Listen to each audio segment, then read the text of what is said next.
Tom Martino, your troubleshooter. Welcome to the only show of its kind anywhere in the universe and the longest running show on radio with the same host, continuous, currently on the air, whatever the hell I have to say so people don't say, wait a minute, the Grand Ole Opry. Okay, by the way, this is a consumer show where we solve problems, answer questions, take complaints, make your life a little easier. We also make references and referrals like Icon LASIK. That's one I love referring. This hour brought to you by Icon LASIK. You know, what we do here is we solve problems mainly. And we have some follow-ups, right, guys? And then we just want to also say Deputy Clint's been under the weather, and we're so happy he's feeling better. If he's listening, I don't know, but we really have missed him, especially since most of the stuff is left in Deputy Dan's hands. 303-713-8255. Icon LASIK. Just go to iconeyecare.com. When I say Icon LASIK, that really only describes a small part of what they do. They are truly the shiznits when it comes to eyes. They take care of all eye health, and what I had done was the clear lens exchange, meaning you throw away your glasses, you'll never need them again, you'll never get cataracts, you'll never get fogging or yellowing or nearsighted or farsighted, and those lenses focus completely. They totally focus, which means you don't have to pick near or far or that dreadful what they call monovision where one's close as one's far. iconeyecare.com. 866-GOT-ICON. Ask about the clear lens exchange that Martino got, where it's just perfect. It's wonderful. I carry these around like habit. I need readers. I'm going to tell you, I have 20/15 vision, but I need readers maybe when I'm looking at on a prescription, not the bottle, but on the label that comes with it, on the bag, and then the tiniest tiny of tinies. If I don't have enough light, I might use these. More to amplify the light. Okay. Our number, 303-713-TALK, Icon Eyecare's is 866-GOT-ICON. Let's go to the phones. We have our experts, and I'll introduce them in a minute here, okay? So let's just go to Mesa, who held for a while, and it's not a car-related thing because today is car day, but I'll still take her because she held yesterday. And then we have Tom, who emailed us, and we called him back. Go ahead, Mesa. What's going on? Hi. Hi, Mesa. What's happening? I called a tree service to come and remove a couple of about 50-foot cottonwoods that were dead in my backyard. Who'd you call? Forestry Colorado Arborist. How'd you find him? I think my husband found him online or something. Okay, what I want to say is, Mark, we have a great tree service, don't we? GE Tree Service, Mike. We've got a couple, actually. Okay, anyway, what happened? What went wrong? Let's get right to that part. Okay, so he came right away, came out, and had us sign a contract. So we signed a contract that he would start September 20th and be done by September 24th. Okay. And he went and started the work, and then on the 25th, he came in and wanted full payment. On the 24th when he was done? He said he would be done on the 26th now. Okay, but did you give him full payment? How much was the contract? $2,750. And you paid in full, and what happened? Did he get finished on the 26th? No, he did not. Why? I don't know. He kept calling in and telling us that there was some cars parked in the driveway, which there's not a tenant All right, so anymore. where do we stand right now, Mesa? He was supposed to be done. We're talking, I assume, September 26th. Right. Where does this stand right now? Still not done? Still not done. How much has to be done? How much has to be done? Just the trunks of the trees need to be removed. One is still okay. Did he remove? If you had to give a percentage of the job completed, would it be half, 75% done, 80% done, 90% done? Just try to be accurate. What would you say? He's only half done. Okay, so if you got an estimate to have this done, what would it be? Do you know? How much would the estimate be? Like, give an idea of what would it cost to have the rest done? The rest done over $1,000. Now, what part of town you in, or county, or city, or state? Lakewood. Garrison and okay, now, West Colfax. I'm wondering, Mark, if one of our guys could go out and assess what's left. What area is she in? I already forgot. Lakewood. Yeah, Mike would go out there for us. Mike at? GE Tree Service. Now, we want our expert to assess what it will cost to finish the job. Okay. Then we also want to call this Forestry, Colorado arborist. What's the name of the person there? Philippe, and he has a Polish name. It's Paszkowski.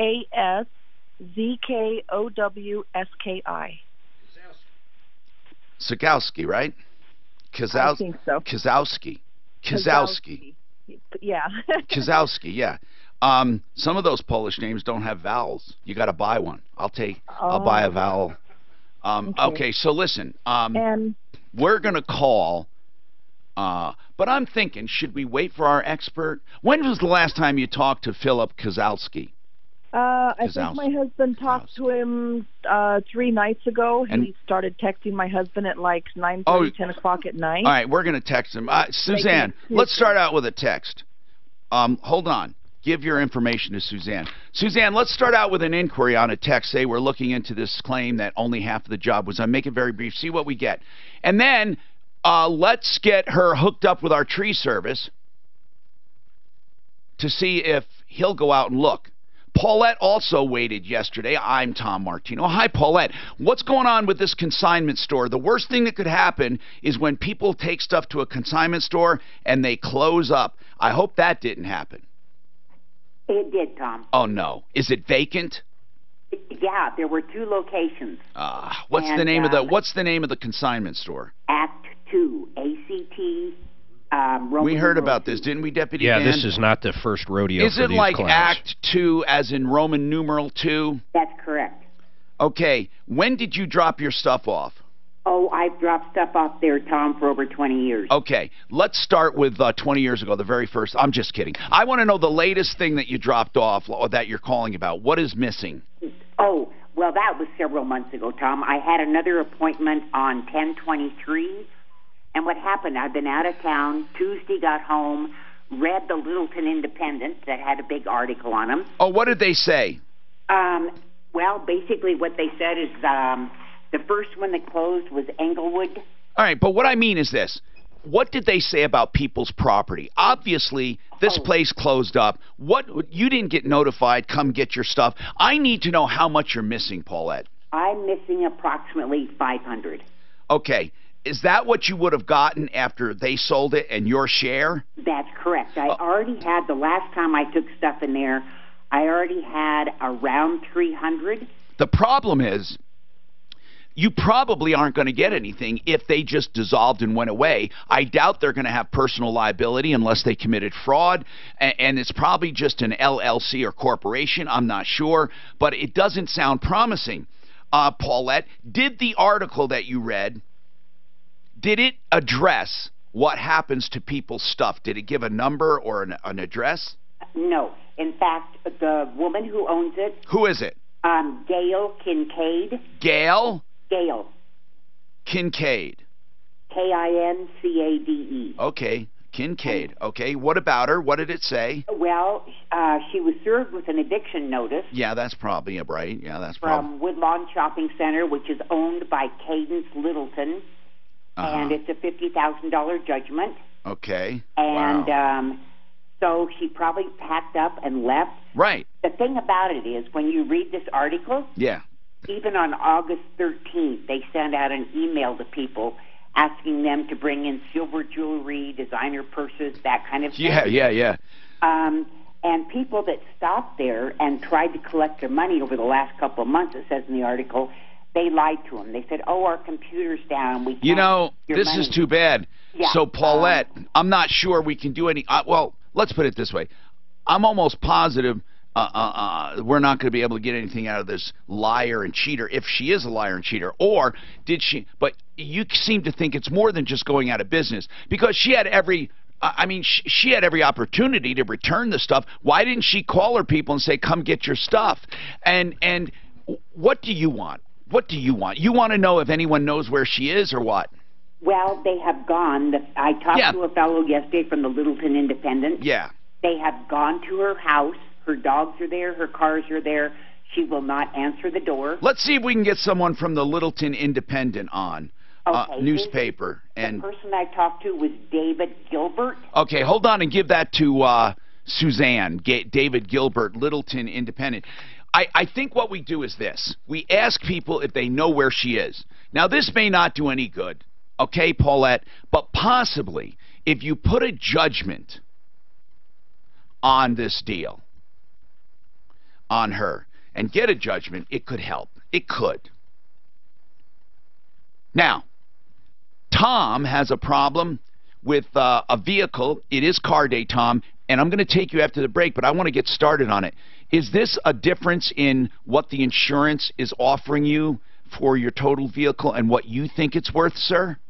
I guess it's kind of a combination of that, and I'm just kind of uncertain what I should be doing to help yourself be made whole. Right. Okay, let's go over that, because Mark is, I always use him as an example. He had a loss one time, and what he ended up getting was about $10,000 more than they offered. And that doesn't count the sales tax and stuff. That's just the value of the vehicle. And then also, Stephanie, we got to take a break. Speaking of car day, Rocky's Autos is at 63rd and Federal for used cars, trucks, SUVs, and vans. And one thing I will tell you about Rocky's that stands out, they never let a car go and promise you a payment and a payment plan and then call you back saying they can't do it. They make sure everything is approved because they have 40 lenders to choose from right there that they can originate the loans and get them approved. They also have, of course, great deals and a vast selection at 63rd and Federal, open Monday through Saturday, 9 to 7. 303-426-4646, Rockies.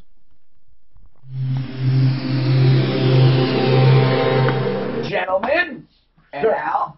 Sir, Hey, Al. I appreciate you throwing that out there like that. I have to run. Something came up right after the show. Is it better to drive? The highway drive is improving across Bro, we're going to get together. We won't sweat it. I just had people call me on the phone, family come in. Hey, we're in town. I'm like, what? Oh, that's okay. So I need your help, though. Shiznit? Is that Hebrew? Is that Yiddish? Yiddish. Yiddish, right? Yiddish. Shiznitz is southbound I-270 at Quebec. The weather forecast. Actually, it might be. I am so disconnected. Storms and showers, a high for 65. You like shit, right? The shit. I would want to ask this With your traffic and beach waxer. Oh my God. K-How. Indeed. Here I got a picture of her. 3 million businesses for hiring, where business owners and HR professionals can post job openings with screener questions, then sort, review, and communicate with candidates from an online dashboard. Learn more at Indeed.com/hire. Looking for auto repair? Sounds Jewish, isn't it? Sheridan Auto Tech, and Kenneth Dawk is the owner. Yeah, right. Is it SHIS or Are you is it? still on Shiznitz? Come on, man. We're trying to figure this new vernacular, man. We're trying to be hip with the diet. Google Shiznitz. How you spell it? We're trying to figure out. Well, that's the thing. SHIZ. Google over them for you. Easy, here it is. How does Google spell it? Sliced dried fruit. Oh, no. Hi, this is Ed Green. Many Got people the wrong believe shit in that there? secure Come retirement around, can be people worked Friday. hard and save for retirement. It doesn't hurt. 13,000 miles, all-wheel drive. Well, no, 5.5 isn't a 63. You don't know what the freak you're talking about, brother. We get this call on the road here. Come on. He did that Beatles Friday, and everybody gave him. I love Beatles Friday. You know what? That's a great idea. Absolutely. Mark. Yes. Mark. Yes. Hello. You there? Yes. Mark? Yes. Mark, Tom. If you say it's a G63, it doesn't have a 5.5, it has a 6.3. Really? So I started working at Maxim Auto Search, and the guy kind of training me, asked me if I knew anybody. Well, hold on. Is this a It's a G-Wagon, I think. well, I understand, but is it an AMG? Yeah, I think so. How much? I don't know. I don't want to say a wrong price. I'm guessing it's somewhere in the neighborhood of $100,000, but I don't know exactly. I just asked him how much. Yeah, that sounds a little high for that, but I mean, I don't know. what color is it? Looks like it's this picture won't enlarge. It looks like it's black. Like the flat kind of bullshit. I hate those flat colors they have. I don't know. I can't. All right. It's really small and one of large. All right, send me as much information when you get it, okay? And then we'll start. All right, man, thank you. I'll see you, man. All right, bye. So cute. That reporter from Littleton Independent, he's at the hospital. His wife's in labor, and he's like, really, I don't have much more than what's already in the story, and my wife's in labor. It's not a great time. So. What kind of reporter is he? What kind of reporter is that? Jeez. God. Bye now. My God. Let's throw him to the wolves. I wonder what they charged me to put this window in. In between, I was at the bar when she was giving birth. in between push, you take a call out in the hallway. Jesus Christ, are they full of shit? I was playing poker in Blackhawk while Are she you was giving shitting birth. me? They charged me 9 hours of labor to put that window in. What window? In this helicopter, 9 hours. So how much was the total? It's $1,000, Oh. $1,055. I mean, all in all. Jesus Christ, you can't do anything at all. Now that didn't include the window. Oh, jeez. No, the window's 900. I knew that windshield when you guessed 2,000. I was going to call you out on that. I bet that's 5 to 10 grand. Is it 1 or 2 though? Is it 1 bubble or 2? Mine has 2. Okay, so then yeah, okay. Oh God, don't even say that. I never had a windshield go on an airplane. God Almighty. I would hate to see. Do you know what the most thing on a helicopter is? A bird strike. You mean on the prop or on the windshield? One guy had one of these. What are they? The geese or whatever come right through the goddamn thing onto his lap. Starts flapping around. He almost crashed. Holy crap! Horrific. Oh God, I couldn't even imagine. Be a hell of a story. I'm Tom Martino, and I got my crew here today on Car Day. We got Al Aramis, Pro Auto Care, the Car Nanny, and we have Jeff Vic Kimmer Transmission, and we have Tommy Maggio with Hands On Auto Tech. He's up in Longmont, and that's the crew today. Tom, I'm just guessing you got New York roots because of the Brooklyn accent. Do you? It's Philadelphia, actually. Philadelphia? Philadelphia. Oh I've got a New Yorker working for me now, though, and it's catching on. I think it's starting to wear off on I me. heard some Brooklyn in there, I thought. Okay, and speaking of Brooklyn, or not Brooklyn, but Bronx, the Bronx Bombers. Do you know who the Bronx Bombers are? Who are they? It's the Harlem Globetrotters, baby. No, it's the Yankees. The Yankees. Man. Oh, that's right. The Harlem Globetrotters. All right, strike me down. Strike me down. And we have what do they call them? The Blake Street? Is it Blake? Blake Street Bombers? Is it?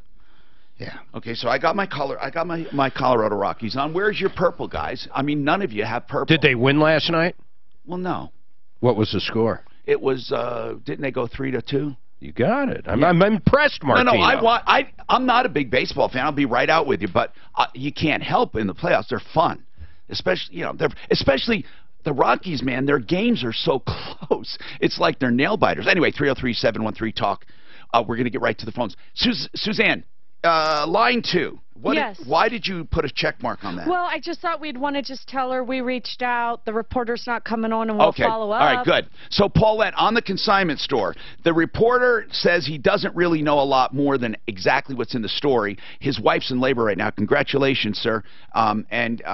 Also, we are putting the word out. If anyone knows where this Gail Kincaid is, evicted, $50,000 judgment against her, but Gail, people go out of business, people get evicted, people have hard times.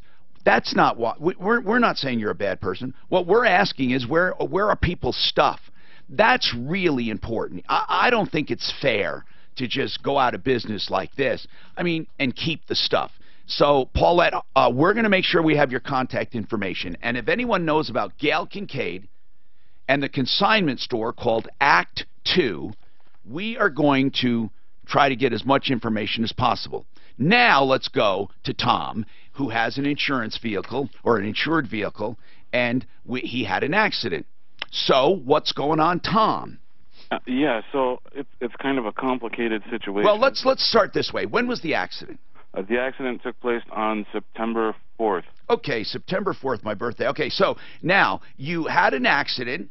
September 4th, and whose fault? I wasn't actually driving the car. It was found at fault by the person who was driving my car. Okay, so who was driving it? The person who was installing my car stereo's wife. Okay, and was it permissive use? No. Meaning that they truly were not supposed to be driving it? Correct. I didn't know her at the time. Okay, that doesn't mean it. That doesn't mean anything. Did you give permission when you dropped your car off? You dropped it with the keys. Did you know anybody would be driving it? I thought there was a possibility the person who was installing the stereo might, but no one else. Okay. Well, this is complicated because your insurance company can get out of it if you did not allow them to drive it. But that doesn't mean you get out of it. I mean, you got to... So you want it to be a permissive driver. Oh, I do want it to be a permissive driver. Okay, well, actually not. Here, it depends. Let me put it to you this way. If the people who are driving your car are rich and friendly and honest and forthright, and they got into an accident and it was their fault, then you would rather it not be permissive, and they have to pay you. But if it's someone who's never going to scratch two dimes together and doesn't have insurance to cover it, and then you're screwed, then you want your insurance. You see what I'm getting at? Sure. All right, so do they have they said they will pay for the vehicle? No, they haven't said that, but they have been very honest and trying to help do the right thing. They went to my insurance company and their insurance company and explained the situation. Okay. So your insurance company is willing to pay? Yeah. They've been kind of hard to deal with, but they have finally given me a market value. Who's your company? State Farm. That's a terrible company. Terrible. Oh, God, it's amazing how many people have the big five. So, State Farm sucks. You have them. It's too late. What did they? What do you think? What is your vehicle? It's a 2008 Shelby GT500. Guys, start helping me out here. Shelby GT500. This is a Mustang. This is a nice car. Yeah. It's a very nice car. Add to the complication. Now, it's an 08. How many miles? 9,000 miles. Wow. Oh my gosh. Oh, boy. This is a collector's automobile. Oh, my God. 9,000 miles on an 8-year-old, or excuse me, 10-year-old car? How bad's the damage? The car was totaled. Oh, jeez. And to add to the complications, I never actually got to drive the car. The car had been in the shop for the last 4 months undergoing... When did you buy it? I bought it 2 years ago. How much did you buy it for? $38,000. What do you think it's worth? I honestly don't know. Yesterday I hired an appraiser. Yeah, good. From that was recommended by Shelby America. Yeah, good. I think I missed something. Was this at a professional radio shop, or was this just somebody off the street putting a radio in a car? It was a friend of a friend who does this on the side. But it wasn't a shop at all? No. So they don't have insurance. What insurance do they check with? I thought you meant their shopkeeper. Their automobile, their personal... Oh, you know what? That's a possibility. That is a possibility, actually. But a lot of times, like if you're an Uber driver and you get into an accident in your car and your insurance company doesn't know you were driving for Uber, they're not going to cover anything. Yeah, but he wasn't driving commercially. He was just... But I'm saying the guy installing the radio was doing it kind of on the job, right? No, it wasn't really commercial use. No. You don't think so? No, he wasn't delivering something. He was just... He had the car and his wife used it. I would make the argument it wasn't in the line of business. It just happened to be there. But who knows? I mean, like, in other words, Mark, if he went to run for a part, yes. But I think if it's just there and he's supposed to be putting in a windshield or putting on pinstripes or doing something, a stereo, and then happens to take it, man. So I want to know this, and this is very important. What offer did they make you? $36,804. Well, that's not bad. Well, plus sales tax, right? Yeah, but the complication... Well, hold on. So $36,000, how much? $804. Okay. Guys, what do you think of that? Have you Googled it at all? Guys, have you? What complicates Well, he said he put out 38, right? So he's 4 short. Is that he had picked the car up from... It had been at an auto body shop receiving extensive upgrades and repairs for 4 months. Yeah.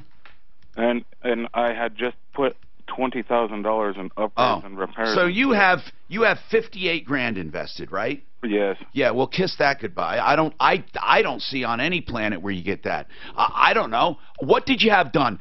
What did you have done for 20 grand? And I don't want a story on each one. Just roughly, like, did you have a transmission? Did you have an engine? Did you have an interior? What did you have done for 20 grand? Shelby body kit pieces. Oh, you should be able to get now that he should be able to get that, the body kit. What else? Was he paying? Well, wait a minute though. Was he paying insurance for that though? Oh, good point. What was it? I was trying to move the car to is it a declared value policy? Yes, but you weren't. And if you don't have a declared value, that's a whole different ballgame. Right, and I actually had an appointment scheduled. But what a coulda, woulda, shoulda? Nope. Right. So it was insured for actual cash value. It's called. Right. Okay, so what's the actual cash value? Let's find out. Let's find out. I mean, you must have made calls. There are all kinds of Mustang aficionados out there. Yeah, and I've heard kind of a full range of the spectrum. Yeah. From $35,000 to $70,000. Yeah, well, come on, man. I just found a whole list of them ranging between 26 and 37. No, but okay, if it's in well, hold on now, Jeff. 9,000 miles and the body kit and all that other stuff.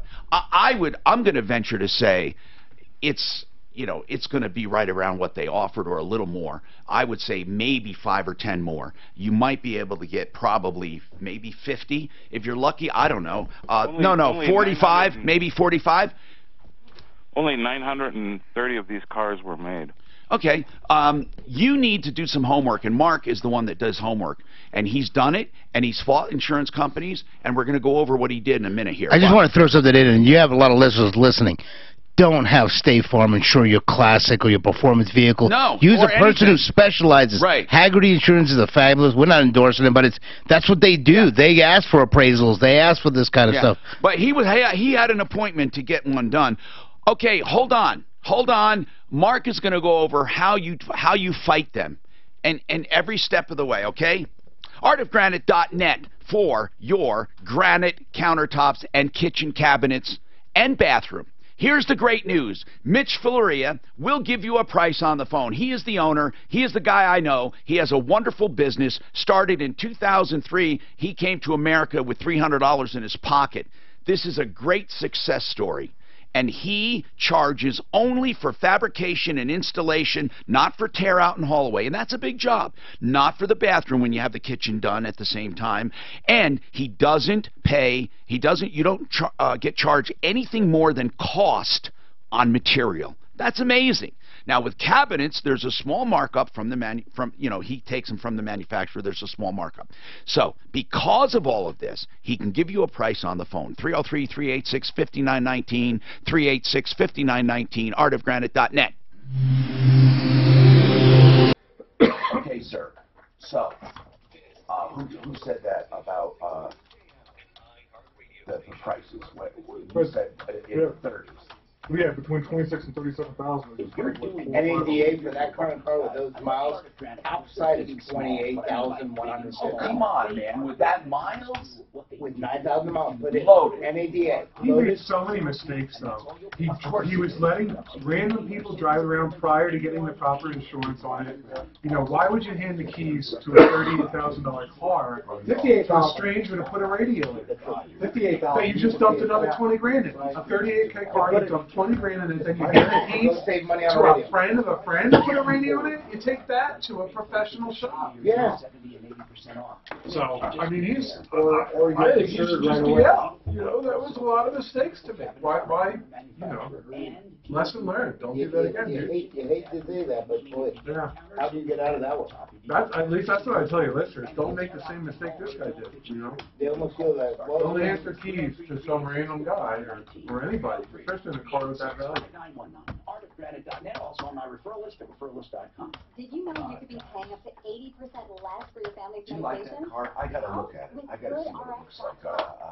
You're a fun car. This lady now, people that are into Mustangs, man, are they Mustangs. I still have one. First car I ever bought. You have a Mustang? 67. How much the prices can Bought it when I was 16 years old. 08, right? The fastback? No. No, 09, wasn't it? 08. There's a car. It's an 08. What's an 08? The car he's talking Not about. a bad look in there. We asked for the old American classic muscle car. So you got an older classic line. Remember the Charger? Some newer features. The Roadrunner. Remember the Roadrunner? Loved it. You like me? Loved it. Those cars are worth so much money now. All that Chrysler stuff sells for big dollars. What is the big, was it the Big Bird? Or what was that? Superbird. Superbird. There. I'll bet you that's a $300,000, $400,000 car now. No, it's 150. You think? We even have a Hemi. I remember a commercial on that. Or is this going to I don't know. Just a few. You know they had tough pencil in that car? So many. Did it come right before the oil thing? Yeah, that one was the oil, but people didn't really bite the... I've never been a Corvette fan. It wasn't attached to it. Yeah, big spoiler on the back. Yeah, they said in dealers. Lots had year-old units. I like some of the old Oldsmobiles, you know, like the W30 and the 442. 442 was great. That was convertible cars. Oh, man, that's my dream car right there. Love convertible. 72 convertible with a Hertz shifter. 68 to 72, so I take anything in that range. 350 Rocket, phenomenal motor, great car. That's a car to buy. You can buy that car. You can't find them. I mean, you're going to pay 30 grand. I think the Camaro was good, but it wasn't a nice Hey, car. Drew, It was a nice look. just don't fire off that major radio. I You'll always give me thought a the credit. Camaro was pretty much a bean can. It was not great. Like, you put that up against the Cutlass is so much nicer car. Even the Buick Skylark was hands down a great car. The Camaro had a great body. And if you got the C28 with the 350 LT1, that was a great car. I'm in my early 50s, and My preference on Here you go, Tom. That's what I want for my Christmas. preference on Camaro are And that is a Chevelle. That's an Oldsmobile 442 convertible. split bumper. Split bumper Camaro. Two carburetors, right? Split? Bumper? What was 442? Dual exhaust, I had four valve my brother-in-law carburetor, had one. and He had a gold one. Yeah, 4-barrel, 4-speed, dual exhaust. My brother-in-law had a gold one, but it was hardtop, and it was the sloping in the back. yeah. What was the engine in that? 390? It was a 442. It's amazing. The iron. With they're so heavy. the Rocket, it came. You could order with an option of the 455, and it had one motor in between that. What's the other housing people we have, like PMI, the new one? your water pipes and sewer are in good shape. Alpha Omega does not sales on you. The only way we want to push are affordable prices for repairs and No, there's another one we have. just because you don't see your pipes. They find renters. That was kind of an ugly car. I guess you look at that Superbird with that little end. Looks like, I don't know.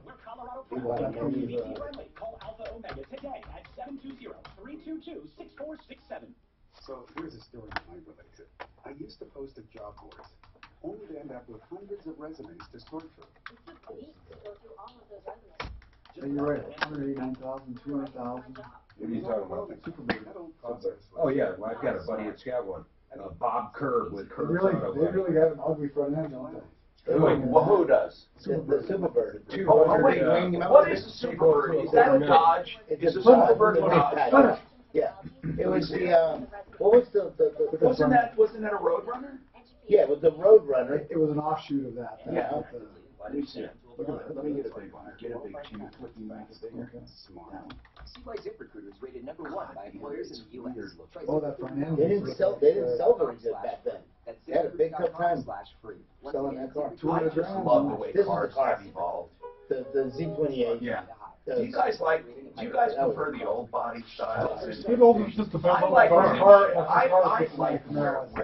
I like where cars have gone. A lot of people don't. They desire that Mattress for files for bankrupt. Really? Just like those hot tub chairs. Every one Sam's Club and everybody starts selling them. And we've all gotta be up early, boys. Hi, Tom Martino, your troubleshooter. 303-713-TALK. We're talking about cars today. It is car day, but you can call about anything at 303-713-TALK. As part of our car talk, we can't help but talk about John Fuller, the car accident expert when it comes to personal injury. John can help you with recovering wages, lost time, even lost vacations, lack of enjoyment in life. Seriously, these are serious things. But many times you don't have a loss and you think you do. Or sometimes you don't think you have a loss and you have huge losses. Here's the point I'm trying to make. In an auto accident, of course, you know, no one wants to sue. No one wants to sue. But you can't be taken advantage of by the other party's insurance company nor your own. So to protect your rights, John Fuller, ask him any questions you want. You don't even have to hire him to ask questions. And if you do hire him, he only collects a percentage of what you get. Here's his number, 303-597-4500. He's our expert. We use him all the time about auto accidents, 303-597-4500. Call him. You can even call him on weekends. PersonalInjuryCO.com is his website. You can find Fuller Law on my referral list at referralist.com. So we're talking cars. We have a lot of questions, and also we have some you know, weird stuff going on with this consignment store. They go out of business, disappear. We're looking for Gail Kincaid. She was evicted, has a $50,000 judgment against her, but really what we care about are where are the people's stuff. You know, people can go out of business, but if she already has it, she has a $50,000 judgment. It's going to be hard to collect from her. Now, I want to tell Stephanie, we'll get right to her, and I know the same with Troy and his car. They wrote to us, and we got back to them as well. Tom, Mark was insulted at the offer he got. Let's go through it step by step. Mark first found comparables, and it's very important that you find actual sales. Mark, how did you go about doing that? I called dealerships. And found comps. I did. I called Colorado Springs Dodge, talked to Jim Janicelli, and had him send me a list of people that sell a lot of these. And the problem was there wasn't many comps at all on my vehicle. It was a little unique. Now, his is very unique, but I think he can go to the Mustang clubs and associations. I don't think it's going to matter with his because he didn't have the right insurance on that vehicle. Well, he didn't have stated value. That's what I'm saying, and he was putting a lot more money into the vehicle. He was upgrading it to the tune of 20 grand. Alaramas looked at NADA, and they're pretty damn accurate. We may not like it, but they're accurate. And high retail with that many miles loaded to the gills is how much? I came up with $28,150 with that miles. Now, Tom, I know that you said it's a collector's vehicle, but it hasn't been picked up by NADA on that as far as the actual value. Also, the more we think about it, and we're not going to tell them this, but your 36.8 does not sound that terrible. It doesn't. But here's what you do. Are you still there, Tom? Yes, I'm okay. You have to find comparables. Literally, people who sold and write the dates and the amounts down. Once you get the comps, what does he do next, Mark? Once he gets the comps. Well, then he's got to talk to the insurance company. You send them the comps, you show them actual data, and tell them, why are you coming up with this number when everything that's being sold is at this number? Right. And then what? That's it. Then that should be the end of it. Is there an appraisal process? Yes. I didn't need to go through that, now, but there is. Here's what happens. So if you still disagree after getting comps, Tom, then you get an appraiser. And that appraiser gets together with their adjuster. And if they cannot come up with a value, then it goes to arbitration. Okay? Right. But this is your right. But, Tom, really, I don't know if you're going to get a lot more. What does your appraiser say? Well, I just hired him yesterday and provided him all the information, so he hasn't said anything. Do yourself a favor and don't try to prejudice him as far as, you know, it's okay to tell him how much you put in it and all of that. But you see, guys, putting stuff into a vehicle doesn't add to its value. But it doesn't matter if you don't insure it for stated value. Exactly. It doesn't matter what he did. He could have glued gold bricks on top of it, and the insurance company's not going to pay for the gold bricks. Now, Tom, there's also go ahead. What were you going to say, sir? Do I have any rights to go after the insurance company, the person who was driving my car? But you still don't get more. Your losses are defined by the marketplace, not by who you're collecting from. I see. See, you're thinking, well, let me go to a deeper pocket. But it doesn't matter how deep the pocket is. You can't get some, well, hold on. Hold on. I know where you're going with this. I'm just wondering if, hold on. I know where you're going. Go ahead. What were you going to say? I'm just wondering if, I mean, someone, essentially took my car without my permission and hold on now. Now, here's where I think you're going. Mark keeps saying it doesn't matter because you didn't insure it for that value. If you're going through your own insurance company. Because you have a contract. That's right. But he now says if he goes toward them directly, not their insurance, but them directly, they would have to go to their insurance or go into their bank account. But he does have a right, if he's going after them, to go after every penny. It doesn't matter. That's absolutely right. So in other words, if you had a set of CDs in the car, you can add that to the total. So what I'm getting at is you're going down the right track, but just make sure when you're doing this, you don't spoil this offer that's out there. So you ask these people, this insurance company, for 15 days or 30 days to evaluate the offer or to gather comps. If you want, you can sue these people for your investment. Yes, you can. So if you have $53,000, I calculated, approximately invested, right? Right. Whatever it is, you can sue them for that, but you're going to have to go to the right court. And you have to, if you don't use an attorney, you're going to be eaten up and spit out. You're going to have an attorney, or you don't have to, but you're crazy not to. And on top of that, you got to make sure they have the assets or insurance that can actually pay it. Hello, right? What type of attorney would I need? Is it a torts attorney? Or? Yeah, just a regular attorney that goes after Cranack. Mark Cranack is a good general. John Davis is another one. On our referral list at referralist.com. Who else? I mean, you know, if they're not that busy, anybody would take it. But, you know, you wouldn't go to John Fuller. He's for personal injury.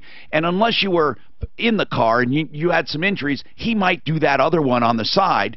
But it's truly an attorney. And you got to make sure they have the assets. So before you go drop $5 or $6 grand on an attorney just as a down payment, you better make sure they have money. Now, this one won't be that complicated of a lawsuit. I think you can get through the whole lawsuit for 10 grand or less. But then, or if they have money, they'll probably settle before, and you might spend 5 grand. I don't see how you spend less than, let's say, 3 grand ever to get whatever you want. That's if they lay down, because they don't want to hire an attorney. I mean, so do they have money, Tom? Do they have money? I don't know. Well, okay. You got some homework to do, brother. I think we helped you a bit. 303-713-TALK, 713-8255. A landlord is threatening to evict Stephanie. Stephanie, we'll get working on this. Can I ask you something very quickly before break? Because I really want to take this call and get people working on it. Is it for non-payment? No. What is it for? My fiance has a criminal background, a non-violent criminal background. Okay. And they knew about this before, but now they're trying to evict him. And all right, get your lease ready. Do you have it around? If so, get it. If not, we want to talk to you, and we'll run some stuff by our attorney. Today is car day. Budget A1 Transmission and Auto Repair has a special. What? I've got a new special for them. Don't do them. Oh, wait. Well, can okay, I do it? I'll tell you the special. Well, I want to write it down. It's going to blow you away. Why don't the hell they tell me? 100%. They just emailed it 5 minutes ago. You ready? Yeah. 100% free inspection on a transmission. They'll take it out of your car, tear it apart, inspect it for free. Wait a minute. Yeah. Wait a minute. Yes. Obviously, it's for people who are having transmission trouble. And maybe they've already gotten a quote, maybe whatever. It doesn't matter. Listen to what I'm saying. They're going to drop it out of your car, tear it apart, give you options like one, if there's only one part broken, they'll tell you how much that is to fix, maybe a Band-Aid. And they'll also give you a price on if you need a full rebuild. Now, what if people don't want anything after it's too much money? They put it back in your car. Man, you know what? I don't know how they can do it. First of all, I don't see a downside for the consumer, because even if it's a basket case, then hand it back in a basket, because you're not going to sell the car anyway like that, or if it's not worth fixing. I would assume if it was towed in, they would do something like that. No, I'm saying if it's not worth fixing, then it's junk anyway. Listen, this is unbelievable. Free internal transmission inspections. Of course, I imagine they want to hear what the problem is first, because there's no need to maybe tear down every transmission. But call for details, okay? Or stop by just south of Dartmouth on Santa Fe, Budget A1 Transmission, and Auto Repair, of course, all auto repair. 303-781-9858, 303-781-9858. They sent me that 5 minutes ago. This report. Think about it. It's ingenious. We've told him that forever. It's ingenious. Don't you think that offer's ingenious? What's that? A free internal inspection if you have a problem, because you know you're going to get to work most of the time. No, actually, I don't. Why? Because the person that's going to take you up on that doesn't have the money to fix the damn thing. The people that attract. The people that are punch attract, and not generally the people of quality repair shop ones. They're going to pre-qualify. Here's what they're going to say. I'm sure they're going to say, well, do you want to get it fixed? And what are you willing to spend? Because to do that transmission, let's put it this way. If you need a transmission, it's going to cost this. I mean, I'm sure they're going to pre-qualify. Mark, Jesus Christ, I'm hoping they're pre-qualified. The bet that he has on this whole thing She says she's being evicted because her boyfriend is a felon. I couldn't find anything in the lease about that, but look here. Mark says he doesn't think a lease can say that. They don't have to tear it down. Voted to end the discussion. They're going to drive it. They vote for So it. they may be Mark, able they're allowed to limit occupancy. I'm sorry? They're allowed to limit occupancy. Why did you say Control's the wrong kind of people. No, I was saying, I was saying you can't tell people they can't have children unless if it's a senior deal. Wait a minute. They're not saying children are forbidden. I know, and after I read that, I understood that. They're saying there's only one occupant. They could care less about anything else. Right. Now, some may say 2 adults and 3 children.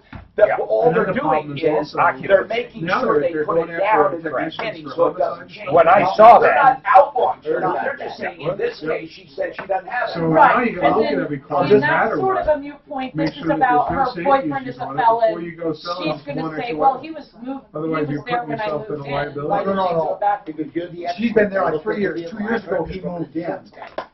And at that time, she told them Okay, but that assent is not necessarily I agree. All I'm saying is that's what she's going to say. It's in all part of that. 2 years ago. When is the lease up? Slander and all that stuff. It's in there.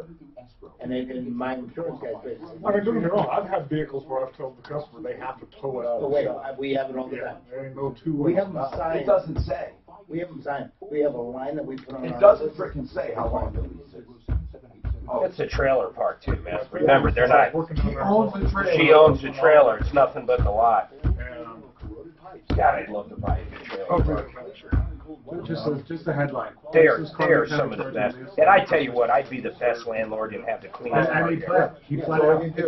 out. Oh my God, you'd make so much money. You got to put things about how new the trailer's got to be. You know, or I even do prosecutor stuff trying to like- make a name for themselves, Oh, man. and then trying to make an Community example night too, and shit. you know, You to just the other make it shops, the like best. don't I skip agree. with I think this, you could make you know. Oh, you now, can make the only it. thing But is, you do got a woman everybody- who's here People taller, can get into a big double wide that's nice and brand new, and it's way always bigger the than an apartment, safety in a inspection great little where they have to gated put the sticker neighborhood. on. There's So one the guys are castle licking right and there. sticking. It's so You know? gorgeous. I haven't seen it yet where somebody just went to like a jiffy lube, was told their car was safe and then sued. What have a carport and everyone, or a double carport? Excellent. And rusted. And just say, Yeah, there was Maybe rust the car car flying stuff like that. because of the snow. There was another one Yeah, where it was a maintenance, big rig, plowing. brakes were shot. Mark. These stickers. Yes, sir. But here's the other thing too, though, is like, we do a full inspection of every vehicle that comes in, and I do it as a courtesy. You got to watch out for and I just riffraff. do it because I know it's going to make me some money.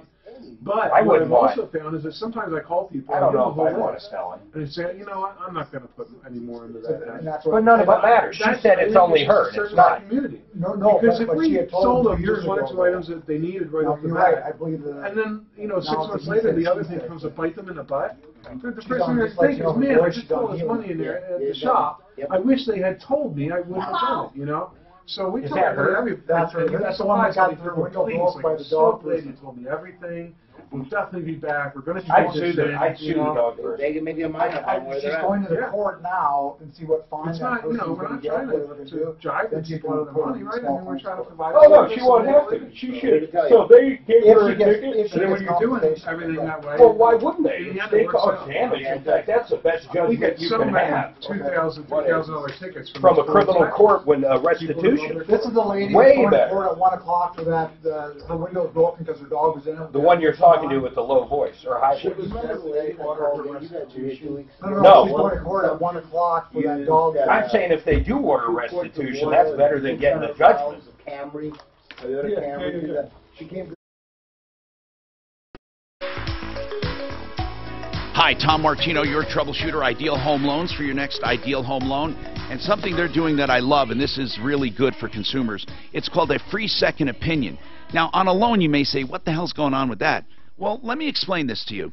If you're in the middle of a loan process, do you know that you're not obligated to close with that lender in most cases?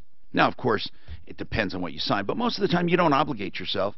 And if things are going not just completely the way you thought they would, and they're not, you don't think they're being straight with you, or it's delayed or something, you can transfer to another loan company without any penalties. But what you do is get a free second opinion. Ideal Home Loans. And of course, just get a loan with them. IdealHomeLoans.com or 303-867-7000, 867-7000. Stephanie said that she's living in a trailer park. I have the lease here. She owns her trailer, and it's in a park. And how long is this lease? I don't see the term on here. I see the lease, but I don't see how long it is, Stephanie. I am now on a month-to-month. Okay, when did this lease expire, dear?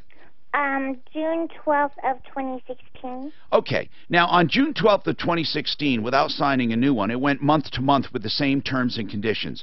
It basically, in Colorado, that's what they say. If you have a month to month, if you have a lease and you don't sign a new one, the same terms and conditions follow. Now, it doesn't go on for another year. It doesn't go on. They can change it with notice, but if they don't change it, it stays the same.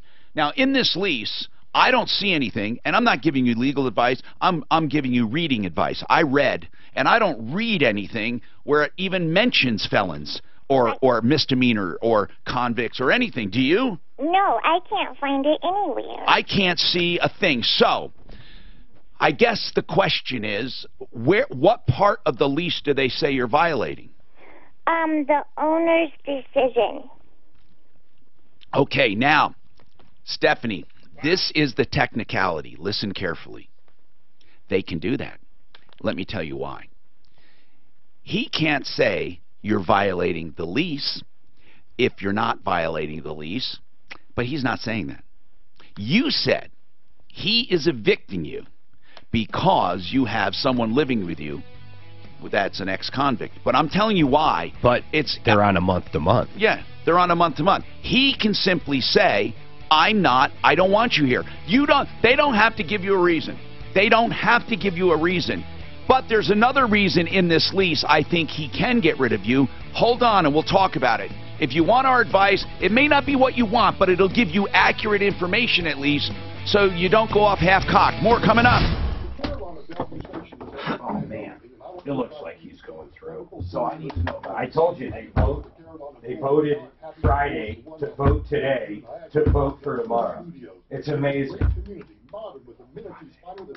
thought they voted. The committee voted Friday to bring it to the House, to Senate. Today they voted in the Senate to end discussion and send it to the vote tomorrow, to yay or nay him.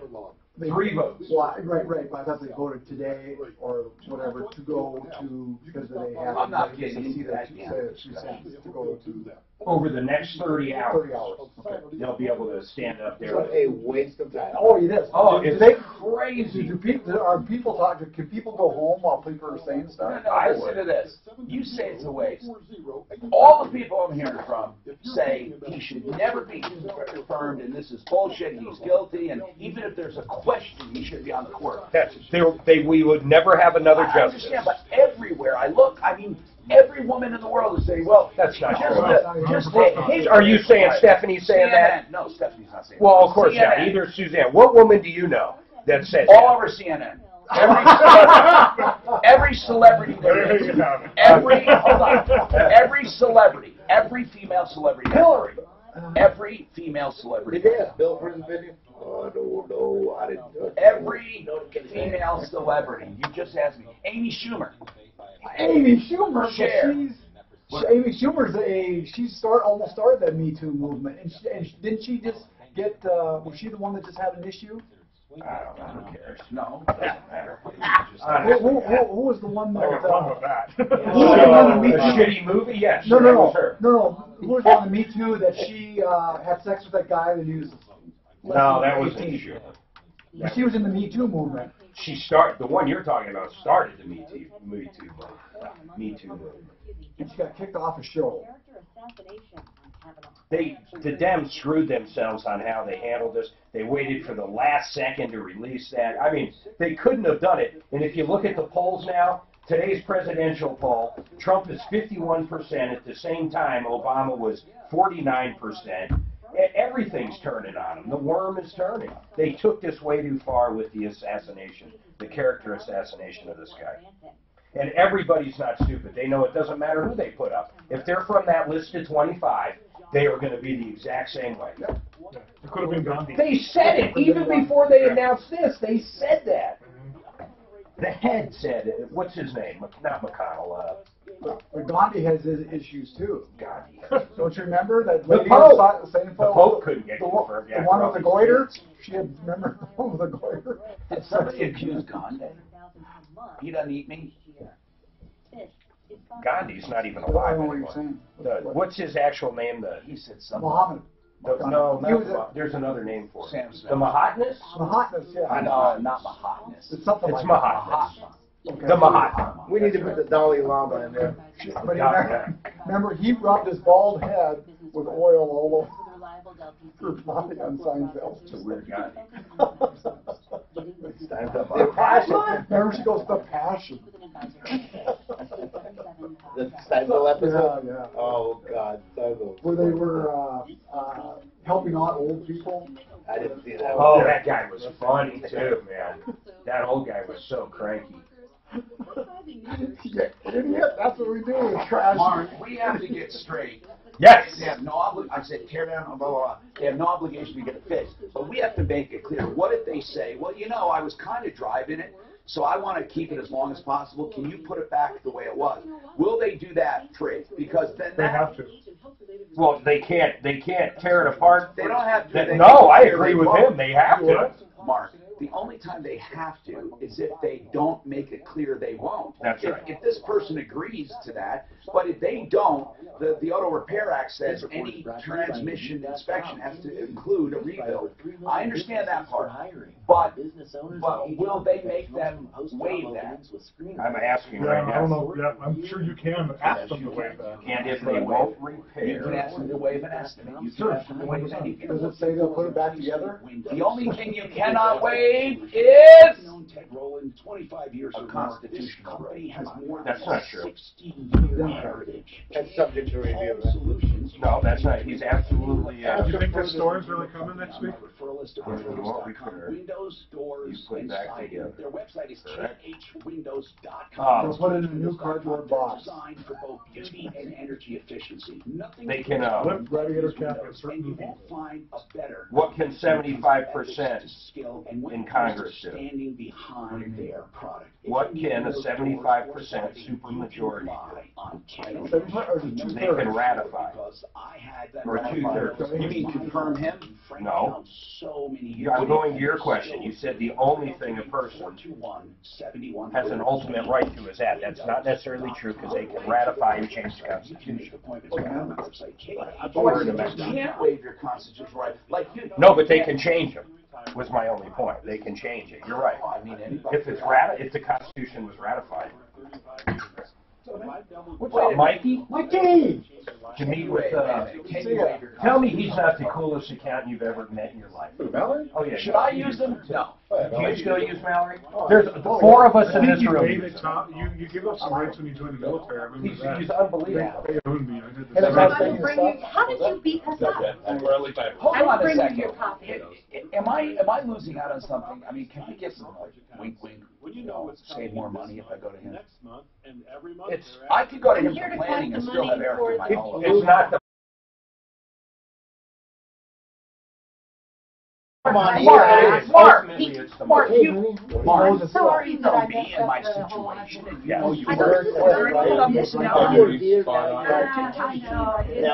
Really, what strategy? I really heard He's got him. the stylist point. Yeah. Yeah, he leaves the silent anymore. No, I want that. That's I can still do that. His brains, he's got the brains with Bob. Bob, He can sit violent. The Valerie is the thinker, and it's a combination that makes things happen. He blew my. He would know. No, I'm not talking just like. I'm talking overall. I should just make yeah, that is your bill. I'm like, yeah, right. Oh, I was getting hosed, man. Actually, I'll introduce you. That's the best check I ever write. Absolutely. Yeah. Not even, dude. I'm telling you. I'm 2 audits, 20 years, no change. The man's Send you all the gold. stuff. The man's Just gotta mail gold. it in. Well, the estimated payment. I told him on my estimated payment. He said, "Well, looking at your numbers, yeah, we're still on schedule." We have a little thing called a radio show. That's a big thing. No nickel and dime. Hey, I'm Tom Martino, your troubleshooter. This hour brought to you by Fix It 24/7. This is a consumer show. We make recommendations. We also talk about problems, questions, complaints, and benefits. Anything you want to talk about, Fix It 24/7 will come to your home for $39 for plumbing, heating, cooling, electric, and drains. They'll find any problem no matter how long it takes. Now listen, with all this cold weather coming and all this stuff, you want that. If you have any problems, $39 gets them found. If you decide to fix it, they'll give you, you have no obligation. Just pay $39, be done with it, shop around. But if you want them to do it, you won't find a better value. If you want them to do it, they'll do it, and you don't pay the $39. Plus, you get a $77 discount. Fix It 24/7. Get ready for winter now before people panic. That's when you save most of your money. Make your deal. 303, no. Oh, God, how much? Mark, I have a mental block. It's the only spot. Why? It's the only one I keep saying.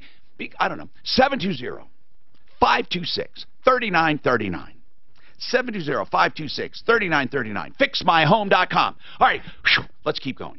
Now, Stephanie, we can make short work of this, and I'm sorry to say that, but we examined this. We had our attorney look at it. Here's the bottom line. You have a lease, and in the lease itself, it expired, but it went month to month.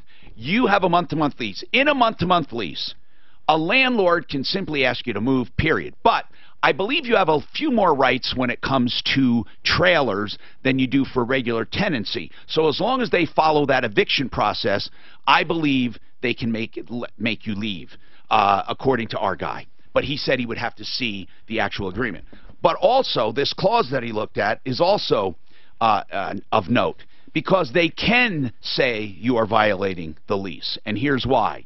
In this lease, it says that they make this very clear. They're not forbidding multiple people. They're not forbidding children.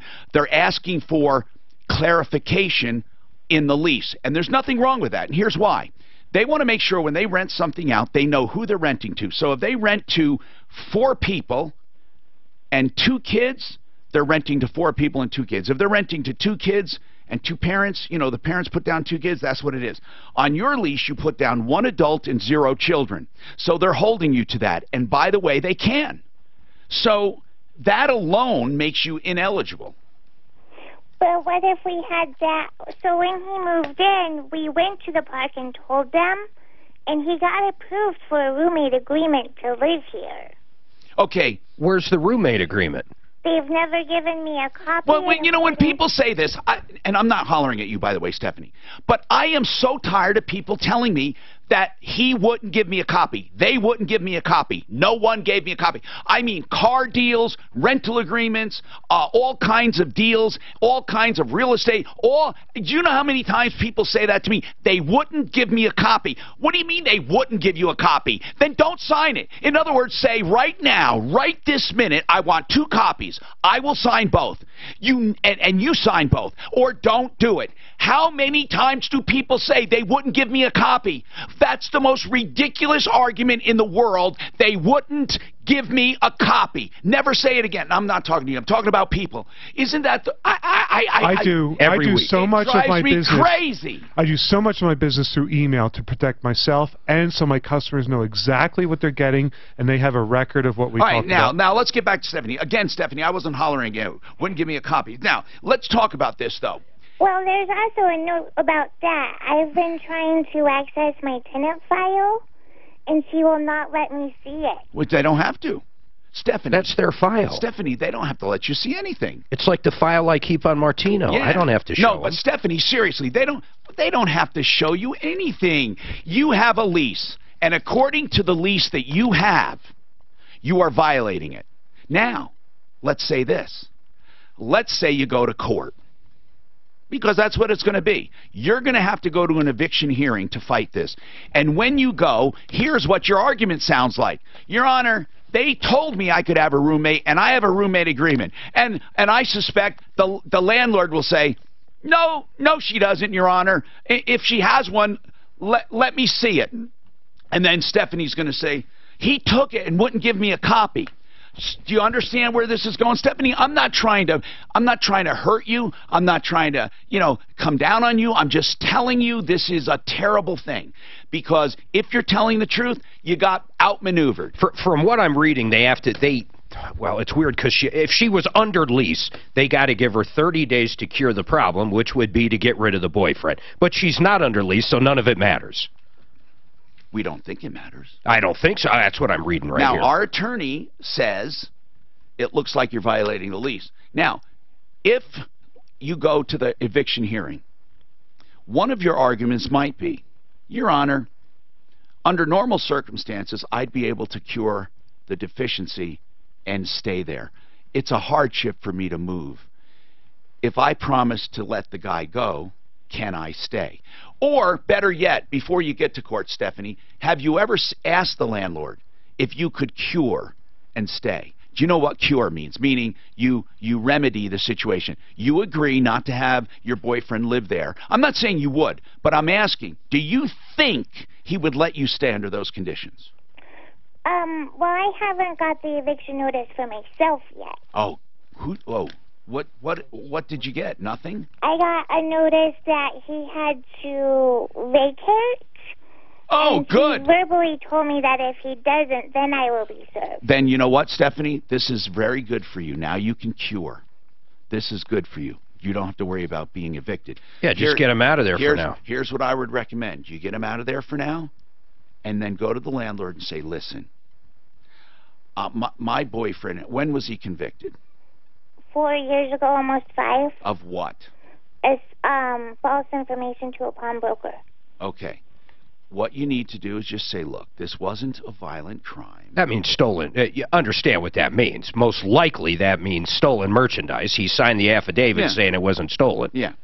I'm not going to get into guilt or innocence. By the way, he was convicted, right? Was it a felony or a misdemeanor? Class 6 felony. Wow. Okay, well, that's a minor felony, right? Okay, whatever. Whatever. Here's the deal, okay? What you can then try to do is say to the landlord, listen, Mr. Landlord, can we work on this? Is there a way he can get back in? Perhaps we can have it expunged. Now, let me explain something about expungement. It's as if it never happened. Expungement can happen. For example, let's say your boyfriend was never, ever, ever in trouble before, okay? And there's a good likelihood that this was not truly, let's say he pleaded or something, or it wasn't true. In my case, it wasn't true. I got everything expunged. You can get that done, and legally, like a lot of good it does with Google around, but legally you can get stuff expunged, and and literally you are told you no longer have to disclose it because it's like it didn't happen. And if you can have that done, maybe the landlord will work with you. If you talk to the landlord, or maybe we can talk for you. But I don't want to talk for your boyfriend. If he might be a jerk. Who knows? Well, how did he catch wind of your boyfriend to begin with? Well, they're saying there was another tenant issue where she had a roommate who beat the crap out of her. Yeah. And now they had to go through the park and re-update all of their roommate agreements. I understand that completely. So they're saying, look, we had a problem, and we don't want to have any more, so now we're taking an audit of the whole place. You know, Stephanie, it doesn't sound personal. It doesn't sound like they want to get rid of you. It sounds like they're concerned. And I think you're approaching it the wrong way by trying to say they knew it, they agreed to it. But at the time they agreed to it in the so-called roommate agreement, did they know he was a felon? Yes. Okay, that's what you're saying. But is it the same manager there that was there before? Yes. Okay, does he recall this? It depends on the situation. Well, did you ask? Did you ask? By the way, Mr. So-and-so, do you recall our roommate agreement where I disclosed this already? Did you ask that? She has answered yes, and she has answered no. Okay, well, then you're going to have to work through it. That's all we can tell you. But I will say this. I would go on the premise of asking for cooperation rather than thinking that you got it knocked and it's approved and she better recognize it. In other words, that's the wrong tact. The wrong tact is to say, okay, we have this agreement, you better stick to it. I would rather do it this way. Is there a way we can make this work?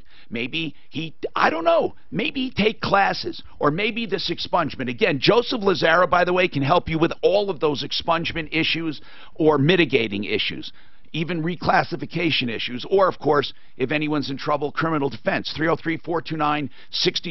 303-429-6200. Joe Lazara's on the referral list. Yes. She had another interesting issue, totally off subject, but I wanted your opinion on it. She had a dog in her vehicle with the windows rolled up, okay? But the caveat is, vehicle was running, air conditioner on, somebody comes up, bust her window out.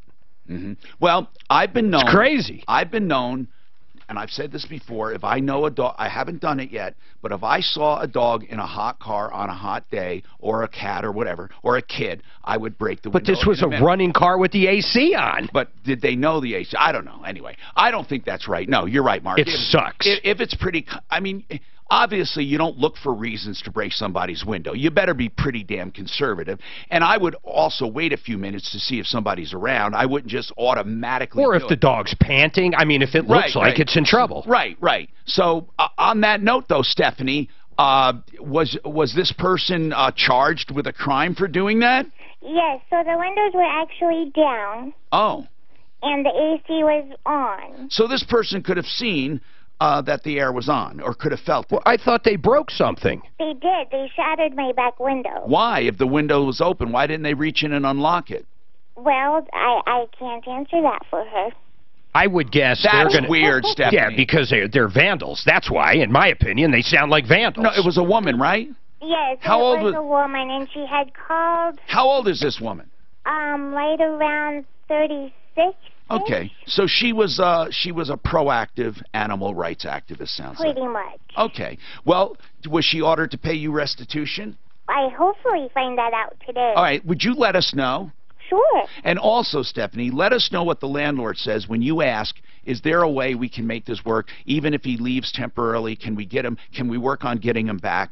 And if we go through a process. Just find that out for me, okay? 303-713-8255. Listen, take down this website if you're interested in solar at all, and you should be for the planet and for your economy. GoCamSolar.com. There's a reason I'm telling you this. If you put down that website and then put a /troubleshooter, you'll get a form that you can fill out, and you will get a free analysis of your lot and the solar radiation it will produce and the energy it will produce over 20 years. If you decide to go with solar, Cam Solar will guarantee it, plus parts and labor, for 20 years. And, of course, all warranties are only as good as companies. Remember that.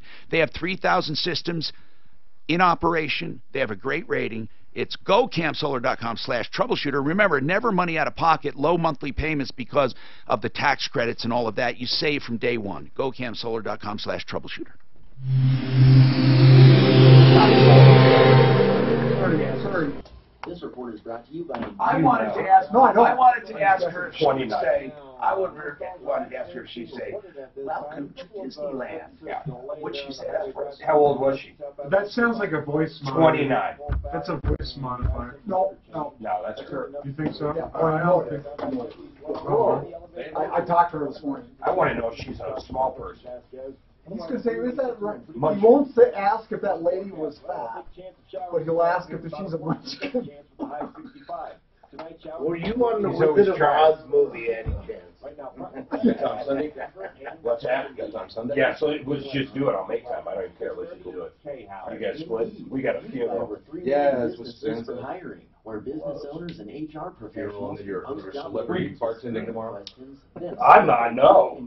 There's a celebrity bartender. It's the guy from Whom the Bell Tolls. Or what's it called? Yeah, it's some 104-year-old man. Shane said. No, 100 years. That book was probably written 200 years I know. ago. It's what's the name of that stupid show? Saved by the Bell. Saved by the Bell. But apparently he does all kinds of stuff now. He's on E! Entertainment. And, not the porn guy, because the other guy on there, I got him confused yesterday. One's a porn guy. Diamond was on that show, and he's a porn guy now. This is Mario Lopez. Mario Lopez. Saved by the Bell. What is it? Is that a comedy show? It was kind of a kid show. Yeah, it was like a Nickelodeon or something. All right, well then I'll hit you up Saturday. We'll figure out time Sunday. Get it all figured out. Let's just sit down and knock that app out. Do it. At least get to the point where I like thanks for the going flow. quickly on that. Appreciate that. So you guys don't have too much fun. Keep the sky in line. Later. See you guys. So is this guy in tights here? This guy? Yeah. Holy, you should bring that picture. But now, too, is wait the story on that camera. No, but you should take this and a sign by. She's run conventional motor oil all her So life. you feel embarrassed. A little over $200,000 to a gift loop. They recommend her go full synthetic. No? Put the full synthetic in, now she's consuming 2 quarts and 5 miles. It's because it's thinner, right? Well, the sealing properties, and they also, I've heard it said, I've never actually seen them, but that it washes the seal that has been built up by residue, and that the detergent and full synthetic actually clean it. That's what I've heard. That actually, I heard that from actually at the Honda training facility. So that Mikowski's not in until 2020. Have you ever seen full synthetic? I don't know how much full synthetic. After 4 p.m. You mean as a changeover? Yeah. No. And she might retire. Here's what's going down. I've always been on a POA. I don't know where full it synthetic or Dyno full synthetic. You're more conservative. I don't know. There's a lot of subsidies. Yeah, in I the mean, last that's what we year. have to go back and Huge. forth. Oh, absolutely. No, she's been conventional her whole life. Yeah. Oh, that's probably a good point. I don't know. In the freaking igloo. Yeah, there's something different. They don't even know what day it is. Maybe they left the breather. Seriously, that damn, it's dark all the time. Right. Maybe they left the 2 quarts slow and they left it at the. I would not move to Anchorage. I'd go visit Anchorage. Fill it back up. Actually, Anchorage is very nice. Yeah. It's not And basically did an EPR. Yeah. Minnesota's cold right now. Good rates It's on right on the compression. coast. Wait a minute.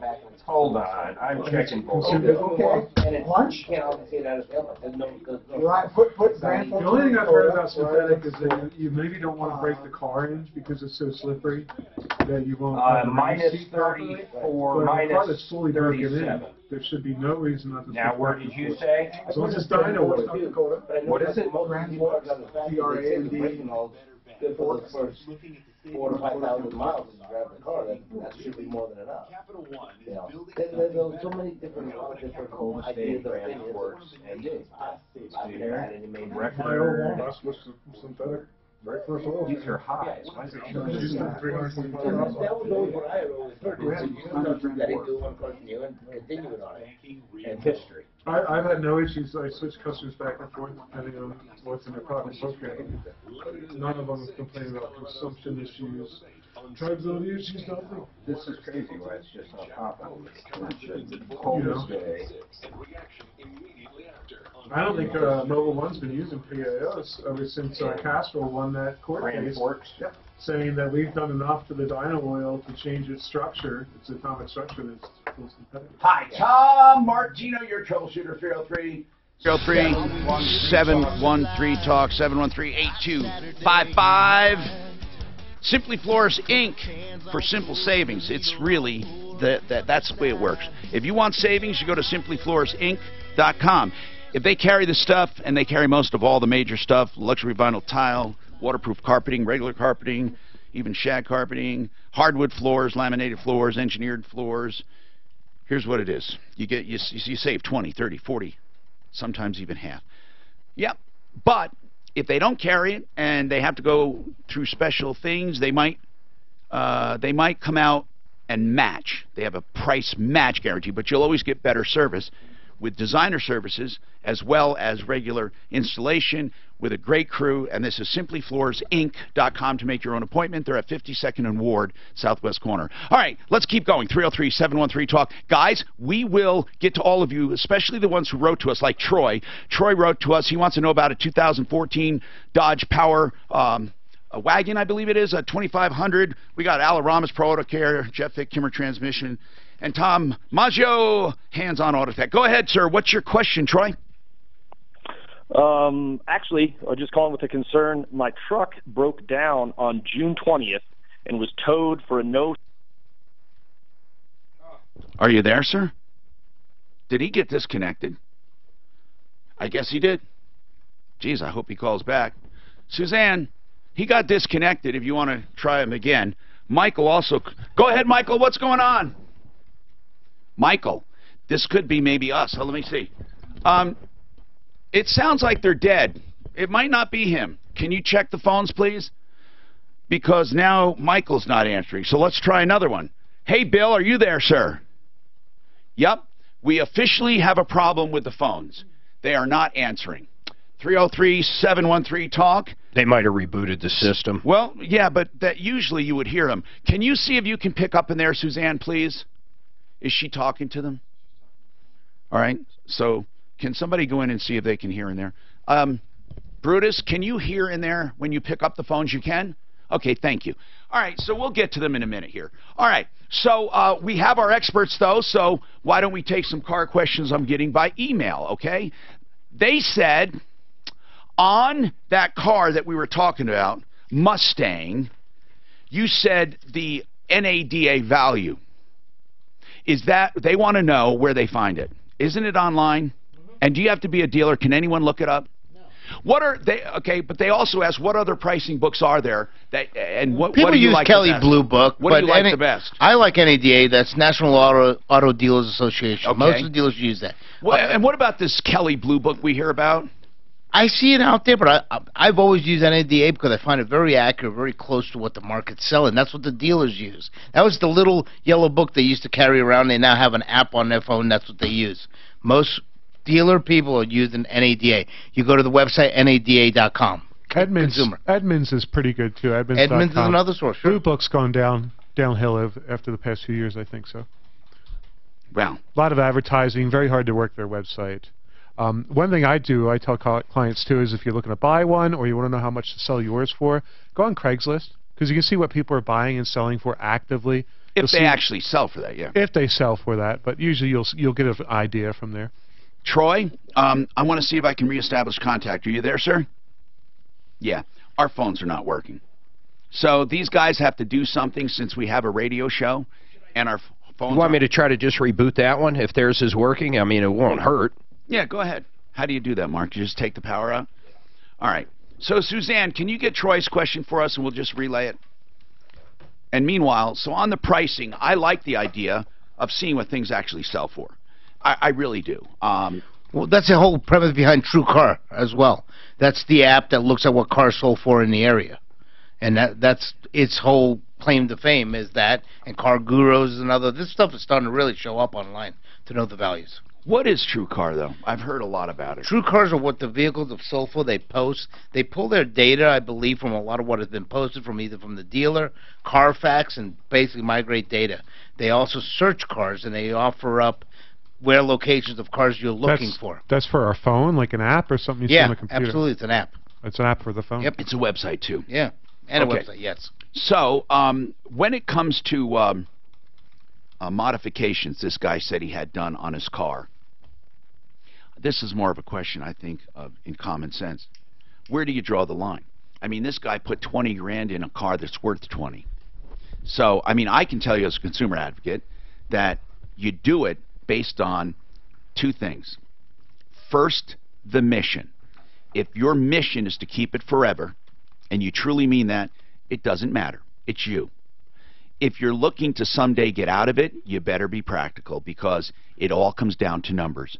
You add up what it's worth, you add up what you're going to put on it, and then what will it be worth? And if the numbers don't sustain, if you cannot ever get that money back, then I would say no, don't do it. I mean, you know, the only time you do it is when you know you're going to keep it. But how many people really keep cars, truly, really keep cars? How many do it? I mean, really. Who do you? I have gone. What's the longest you've kept a car? Oh my goodness! I think 7 years is probably the longest. Oh, well, that's good. That's really good. That's a long time. But many of the cars, and to your point about the vehicles, I had that example happen to me. I had a 1960 Impala. Did major modifications to the suspension, thousands of dollars. In order to insure that car correctly, you got to get the appraisal. You pay for the dollars on that, and then you get the right coverage, because the insurance company is going to look at what the value is, and that's all they're going to cover. Stated value is fine if you're going to keep it, but if you're going to sell it, you still can't get more for it. Now, let's try Troy again. Are you there, Troy? Okay, no phones. So either... Tom, I can tell you his problem if you'd like. Either we go the whole show without phones, or we get someone from engineering and let them put down their latte and come on in here. So, what's going on, Suzanne? Okay, so on June 20, he has a 2014 Dodge Power Wagon 2500. On June 21st, it was towed for a no crank, no start. It had a seized engine they diagnosed. Now, wait, he owned it for how long? Do you know? I don't know. Okay, that's fine. And so it was towed, and he found what? It was a no crank, no start. They diagnosed it as a seized engine. He provided all the maintenance records. It sat at that dealership for a while, went to another one, replaced the engine recently. This has all been going on since June, Tom. Yeah. And now the engine light, check engine light, comes on every 100 miles. Huh. He's really frustrated, Tom. Do you get the code? Do you know what code it comes on for? Let me find out. Now, this isn't under warranty, obviously, right? Okay. By the way, I also want to know, I'm going to test to see if the phone works, the actual phone. Hold on. I'm actually going to just pick up the handset. Hello, are you there, Bill? Yeah, hold on a sec. We're trying to get the phones worked out so I can get you on the air. I'm going to try something else here. Okay, Bill, can you hear this one?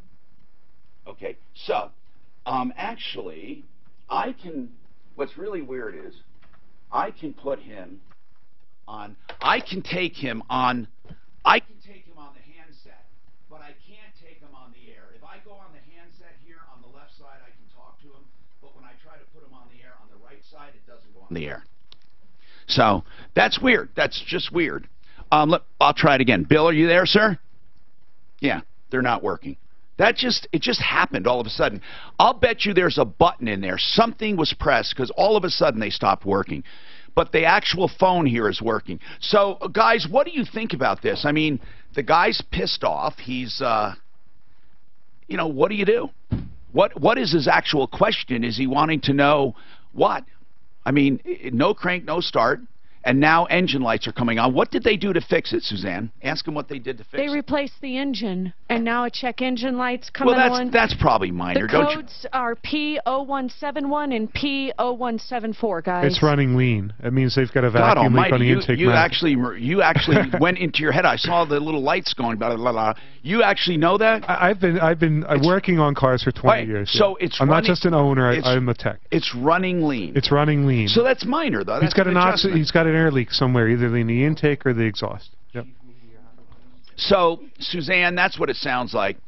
I would like, Michael wants to talk about best car buys, a problem with them.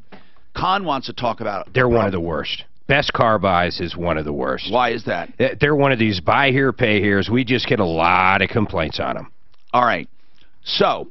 one guy by email. Again, keep your calls coming in email and Facebook, Mark. If we get Facebook comments, take them on there, and we'll take them until we get our phones worked out, which we should. Maybe we take a break, guys, and you're going to reboot or whatever. But here's another thing. On this email, let me find it again. Okay, they want to know, why are they finding such a disparity when it comes to a transfer case service? What's involved in a transfer case? First of all, for people listening, so we don't sound like we're talking a foreign language, a transfer case is that round ball, the pumpkin, between the axles, right? No. No? No, the transfer case is what gives you gives the vehicle the capability of four-wheel drive. Okay. So what does it look like? So typically, like on a truck, it bolts up to the back of the transmissions, and then the power from the transmission goes through the T-case, out the rear drive shaft. If you engage the four-wheel drive, it will actually lock a chain inside to actually turn the front drive shaft up to the front wheels. What is a pumpkin? A pumpkin would be part of the differential. Okay. We had him confused. Listen, guys, we're going to try to work out the phone thing. We also want to take a quick break, okay? So we'll do both at the same time. 303-713-TALK, 713-8255, thehormonebros.com. Yesterday we had him in, and what a great job the three brothers did. What they do is BioT at their clinic, plus they do other age-fighting treatments and therapies. BioT for men and women. It's a treatment of testosterone, estrogen, and of course they also do thyroid. They do pellet delivery of testosterone and estrogen, which is the most natural delivery, and they can control your hormones and optimize them for health, vitality, vigor, and a great sex life. Really, truly, as you grow older, it's not a good thing to just let your hormones diminish. There is nothing wrong with replenishing them, and that's what these guys do. And they do a great job doing it. People love them. We're getting great, really good feedback on them. It's called Revitalized Health. We just gave them this fun name because there's three brothers there. HormoneBros.com or thehormonebros.com at 470 and Ken Carl. Worth the drive because these treatments, of course, last several months at a time. 720-361-2302. 720-361-2302. Instead, I wouldn't want to live there. You're not going to live back in those times. Oh, they did. Thanks. Does it work now? Double watch. Black. No, you said the weather. That's what we were talking about. And the weather is right now. We didn't say right now. I was referring to years back. We are returning in modern times. No, you couldn't live there. You couldn't live there. You said I wouldn't want to live. So I'm going to go ahead. We'll call it breakfast. You owe me breakfast. Some of these, you know, he said North Dakota, stuff like that. I said. Well, it's depends colder. on what they're actually Anchorage, Alaska. And Anchorage, Alaska. What he said. If they're showers, you gotta have the auto check too. Yes, Are you doing the Halodex? So I got an email from someone listening that said Dan is incorrect. Cartridge of fluids. Part of the when the meteor hit the ice age chain, one of the coldest places for over 10,000 years was Anchorage. Yeah. But he said he would want to live there. And I said, hey, it's colder in North Dakota now. That had nothing to do with the I said now. Al? That's mixing the words right here, man. I know, he is. I'm not mixing any words. You didn't live there, guys, nor would you want to. You're trying to bring in just I'm trying to bring in common sense, Mark, and you're missing it. Sorry, bud. Complimentary, no obligation visit. You missed the Now I'll show common you sense. how I can help you get the most On what? income out of He said I wouldn't want to live in Anchorage, Alaska. Well, I said, hey, it's not bad there. I said it's colder in Minnesota than it is in Anchorage, Alaska. Really? Yeah. The coldest in 2004 was minus 43 in Grand Forks. So then, someone heard us talking about this on Facebook Al Roker did. and sent in an email saying the ice age when the meteor hit for over 10,000 years. I'm not kidding. They have fossils that they pin down to negative 280 degrees right where Anchorage is now. So therefore, I was correct. Anchorage is much colder. Okay, I'll bet you there was no minus 280 during the ice age. Maybe it wasn't 280. Okay, punch! What did he say? 720-893-5555. That's got to be a lunch right That's there. 720-893-5559. Minus 180. Is a premier addiction recovery program. 180 Celsius for long periods of time, 10,000 years plus. Designed to help reduce. Dan never said now. I said now. No, you didn't. You said I You wouldn't want to didn't say live now. there. You couldn't have lived there in the ice age. Nor were you alive during the ice age. Maybe a little bit. Tom was. 720-893-5559. What did I miss? Did they finish up? Tom agrees with me. No, he didn't. Tom never said he agreed. What if Mark's ridiculous? I agree, There's Tom. nothing ridiculous. It doesn't matter even if it is ridiculous. It's correct. It's not correct. It's always correct. Name one time. I put this out 100 times. Name one time I'm not correct. Right down. Right now. Dan's trying to say that the coldest place ever at any time, at any date ever, was Minnesota. No, That's just no, simply I not correct. didn't say that. He says in That's general. basically what you just did to my argument. He says you in put general, words in my mouth. He says in general. He did not say it's warmer than Anchorage. He did not say that, though, Tom. He did not say that. We want to push our affordable prices for repairs and replacements you need to keep your family safe. Just because you don't see the pipes doesn't mean you don't need to. Did you say that it's the coldest place ever? No, I did not. Nor did he say the coldest place today, yesterday, or tomorrow. Call Alpha Omega today at 720-322. The defense rests. Defense It's opportunity. has no common sense. No. If you say it enough times, it's true. If you say it loud enough. So, as Jackie Chiles would say, the defense has no common sense. It's outrageous. It's egregious. It's preposterous. How did the Cochran? You must have quit if the glove fits. Yeah, you can't quit. If the glove fits, you can't So quit. Seinfeld, You must have Chiles, quit. John Don't you think that would have been one of the best spin-offs from Seinfeld, just the Jackie Chiles? From Seinfeld. I love that one. Oh, he is probably the. It would have been the best spin-off ever. I think he's actually better than Newman. I think he's better. Yeah, but he's not on it. Right. Kramer would have been a good spin-off too. Yes, he would have. Yeah, he blew that. He blew that. The hobby one. He went on the worst racial rant I think I've heard in modern times. Everybody okay? Anybody need a water? We are so good right now. You need another water? No. When you have another one, I'll take it, please. Yes, I do. I need to go down and get cold. Hi, Tom Martino. Hi, Tom Martino here. I think we have our phones worked out. 303-713-TALK, 713-8255. So please have patience. And if we called you because you emailed us, we will call you back. On that question of the transfer case, why such a big range in repair costs? You know, without more details, what do you say in general when estimates are all over the board? What do you say in general? I say, unless you compare absolute apples with apples in line by line, you don't know. Well, and you phrased it as being service, so I'm assuming it was preventative maintenance they were talking about. That's what they said, service. Yeah, so, but a lot of different transfer cases take very, very specific fluids. Guys who he was getting bids on the same one. Understood, but depending on whom you're talking to, if you're talking to Joe's Chop Shop or you're talking to the transmission shop, you are likely to get two different bids because this guy is not actually familiar with what he really does have to put inside that car. And then he's sorry once he takes it. Then hey, Troy, what's happening, Troy? Yes, can you hear me? Yes, sir. I am glad I can too. So, and thank you for Dominic for rebooting. What's going on? Well, actually, I don't really have a specific question as much as I need you guys to maybe shed some light on a situation that's been ongoing for about 105 days now. We'd love to do it. My 2014 Ram 2500 that I bought brand new with a 5-year, 100,000-mile powertrain warranty. So it's still under both years and mileage? Yes, easily. Yes. And your whole engine was replaced, is that right?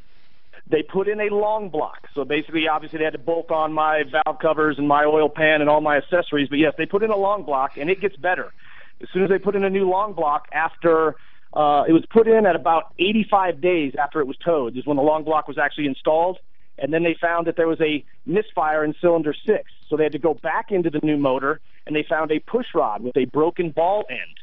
Well, they got the part and supposedly fixed that. They never found the ball end. They didn't pull the oil pan again. Oh, crap. And I was giving my truck back on... well, what's wrong with it right now? Let's just go to that part.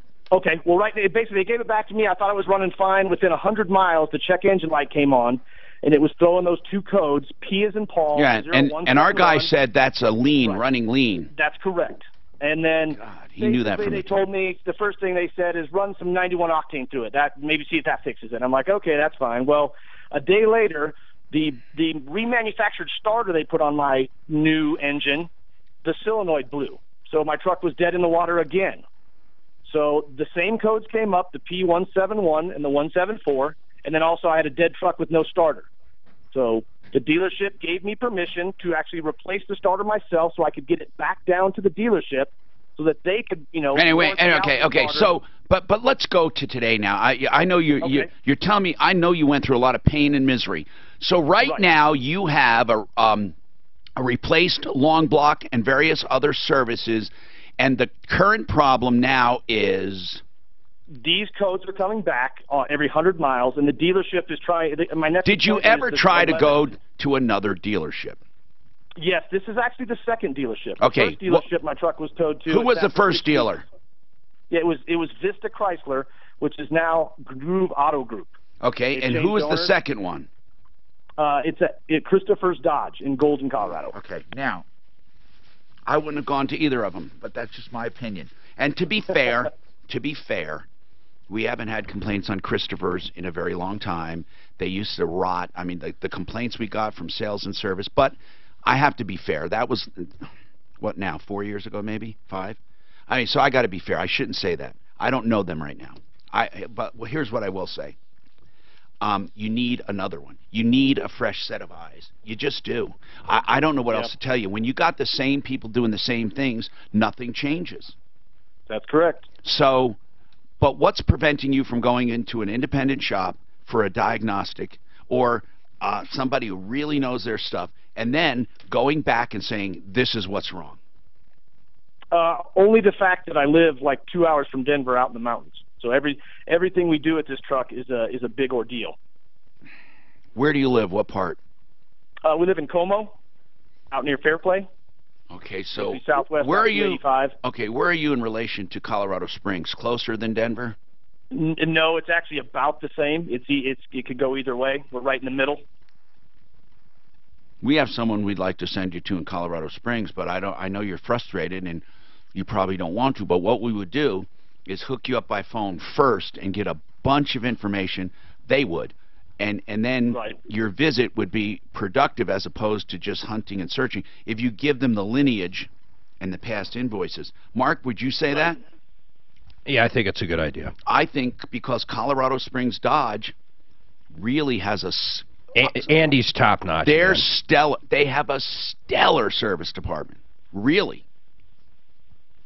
I mean, so much so that I think it's worth driving down there from Denver. Well, to buy a vehicle, it definitely is. They're the largest dealer, period, in the state, and they beat anybody's price. But like you're saying, their service department is stellar. So, in fact, we could probably get Andy on the phone for him to weigh in if you'd like to get some opinions based on what you're telling us.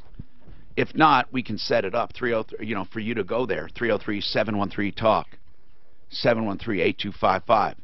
Now, Michael, I have to do a quick break, don't I? Brutus, I need to do a quick break or not? Yes? Okay, Michael, this thing with Best Cars, how long ago did you buy the car? October 13th of 2016. Oh, October of 2016. So what is the complaint today? Well, the vehicle lasted me no more than 3 months. I continued paying on it. Wait a minute. What kind of car is this? It's a 2007 Kia Sorento. The wiring harness caught on fire behind the dash. And did your insurance cover it? No, it was under warranty with Best Car Buys, and they didn't want to honor the warranty. How long was the warranty good for? It was supposed to be 1 year, or I think it was 100,000 miles after the purchase. And that's a weird one. 1 year, 100,000. Okay, what is the issue? If you had to tell me, what's the issue? Well, I received a letter from the Denver County Sheriff's Department that the vehicle... Hold on. This is way too late. I don't want you to run out of time, so hold on. I'll come right back to you. I have a feeling this is going to be a nightmare. He gets a letter from the Sheriff's Department. Uh-oh.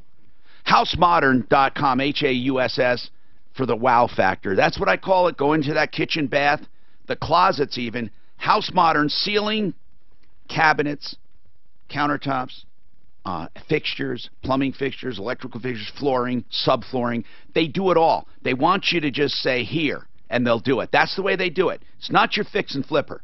House Modern.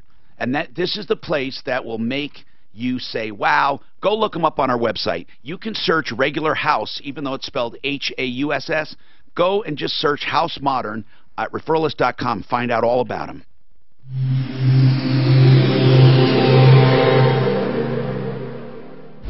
This report is brought to you by Indeed.com. Freeways the end of October. Normal shape as we hit the midday part of a Friday afternoon there. Northbound I-25 slow downtown between Alameda and Colfax. Southbound slow between I-70 and Spears. Watch out for that. Westbound I-70 in the elevated portion, both directions of Tuesday. Yeah, you got to go at least 6 months. You got to do a full blood test. On the Hamden side of Santa Fe, northbound Santa Fe slow approaching Hamden as well. The weather forecast: about a 40% chance of afternoon showers today with an average of 70. I'll let you know. I don't know. Showers continue overnight. I'd say full bore's probably about 65. 3,000 a year, right? Yes. He told me depending on your way on the low end. Yeah, it depends how much testosterone. and HR professionals. Okay, but I found out about that whole thing. I did buy questions, sort, review, I didn't have a very good practice. from an online dashboard. Learn more Didn't at honor me right. I put things out. Have you been hit with Are you doing shots or pellets? without body fillers and without So up your pay? I kind of was held off on it because I didn't think it was great. I've had prostatitis before, so I've had to go see a urologist, and he checks me out, make sure I'm okay. I had some incidents on some high PSAs. So he started checking me, noticed it was just wouldn't right. He did a prostate biopsy. But he turned around and he was looking at all the stuff that they got. I said, they were not treating you right. He goes, have you ever considered having somebody else do your stuff? And I said, why would I do that? Why would I do that? Retirement. If I suggested your insurance covers it. Have to be just a dream. And this is Linda He said, if they suggested it, they will not cover that. That makes sense. He does the pelleting, and it's bioidentical to many of the things that he does. I was out of pocket. It was every treatment was $650 or $700. How long did it last? Mine, they pelleted me in like 4 months, 5 months after my first pellet because it put me twice a year, but you couldn't get the level. My estradiol went boom, so they had to put me on estrogen down. Estradiol was hit. It's like pH down for auto. Yeah. So call today for I mean, that's what I cried. Didn't know why. I mean, no one can. But I noticed from doing it, my energy level went up. Call now 720-488-8604. Just being plain, I didn't have a libido issue to begin with, so I had no expectation. It was really. Retirement.com. That's your money. Love my wife enough to leave it at that. Did you sleep better? I noticed a little bit of that. I noticed fatigueness kind of went away. But my biggest thing was my energy. My afternoon crash, when I was like getting 2:30 o'clock at home. Man, that kind of like right I feel kind of a fast in my step. So the thing that they talk about for we not only sell your home faster, they name a list of them. The real estate person.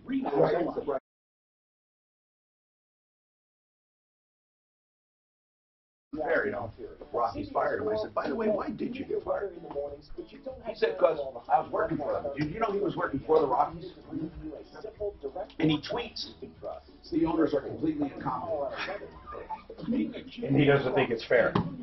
Get help with highly Can you imagine? trial attorney Joe. He doesn't think it's fair that they fired. Consultation and up to Pound, it's not there. 303-429-6200. That's 429. Hashtag, my boss sucks, you know. What happened if you did that to your boss? Hiring a qualified Latino's lead not engineer fair. felt like a second job. More job seekers using Well, if I was his boss. First of all, he's an independent contractor. You'll never guess who he He's works not my for. boss. I'm You not ready? his boss, bro. It's Cramerica Advertising. I'm not Dan's boss. I'm not his boss. He's not Dan's boss. Dan's not his boss. I'm not his boss. I'm not your boss. Cramerica Advertising. You're not my boss. You guys are smart. Nobody's anybody's boss. The world's #1 job site. Sourcecom score. Now, when it comes to the hierarchy of smartness, okay, there. There you go. I'm the boss. Or the largeness Who's in charge? or the largeness of body members. Oh! Once again, I'm very large. It's like little boy in the zoo. I think we should call him Your Eminence. It's like little boy in the zoo with his mom. They go around the monkey cage and the giraffe cage. They get over to the elephants and they're looking at the elephants and the little boy goes, Mommy, what's that? She goes, oh, you mean his ears? No, no, Mommy. That. Oh, that's his trunk. No, I know, Mommy. That. Oh, that's not. That's not. So they finish the day and they go on.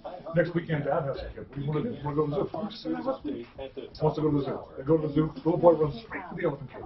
Dad catches up to him and says, Dad, what's that? He goes, oh, those are his ears.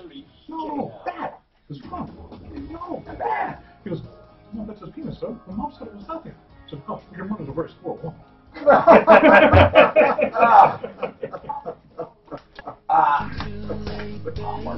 Tom Martino here, 303-713-TALK. Frank Duran, the real estate man, is probably the best guy you'll ever meet as a real estate man and as a person. When you hire him, you'll love him, you'll refer him, you will know why I say that you won't do better than Frank Duran, therealestateman.com. Whether you're looking to buy real estate or sell real estate, he's the man. I mistakenly told him the other day I was interested in a place. Not mistakenly, I'm just kidding. I had more information on that place. You would think it was an FBI investigation. In fact, if Kavanaugh was investigated by him, by Frank Duran, the real estate man, we'd have a detailed report within days.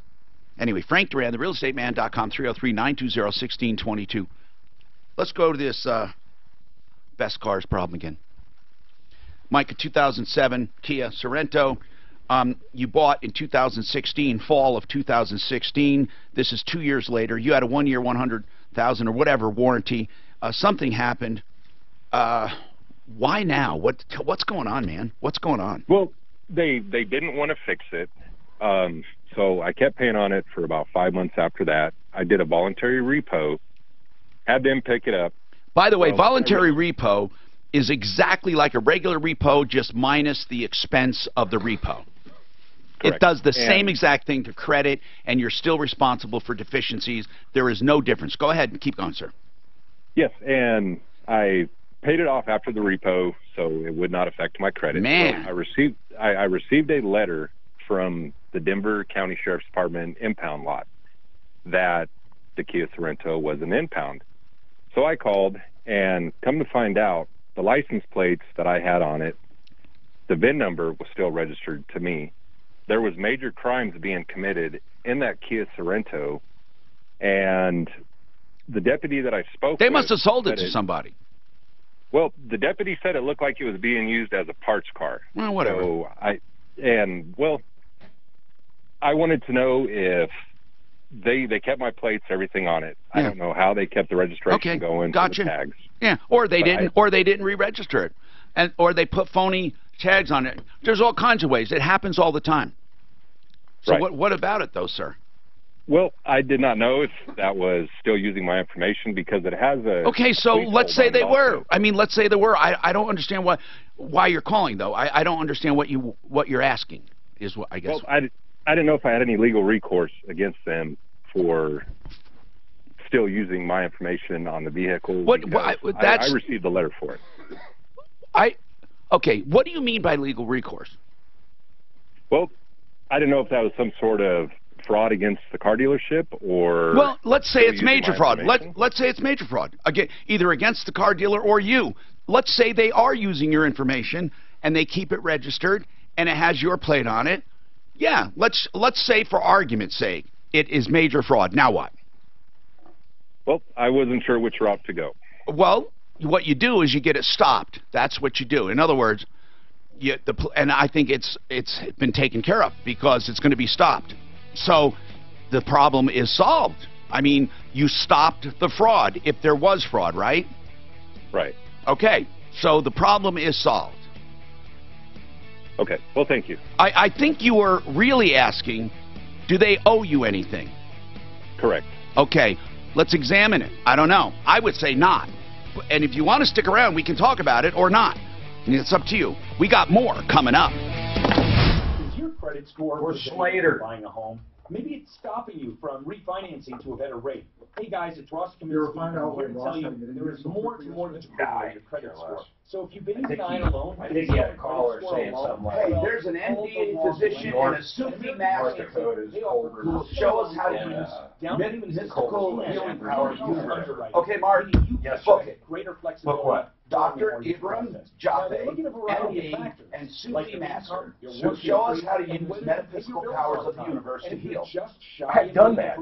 Their credit care team can offer In fact, tips on how to improve your How credit. do you think I made Dan look like he looks now? Oh my goodness. Dan's actually 140 years old. Pretty good for 140. Ownership is within reach. It just takes That best car buy is, oh man, the they're the salary-based worst. mortgage consultants in American. Oh, What was the last deal we had from them? We had one that was just garbage. Didn't they? Were they the guys with the Subaru too?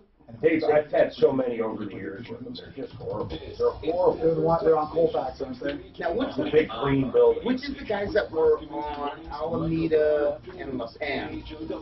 Wasn't that a best car buy too? There's only one that I know of. Yeah, there's one on South Let me see. Broadway. Let me see. But there was. Supreme Court nominee Brett Kavanaugh heading for a final Okay. vote in the U.S. Watch out, Tom.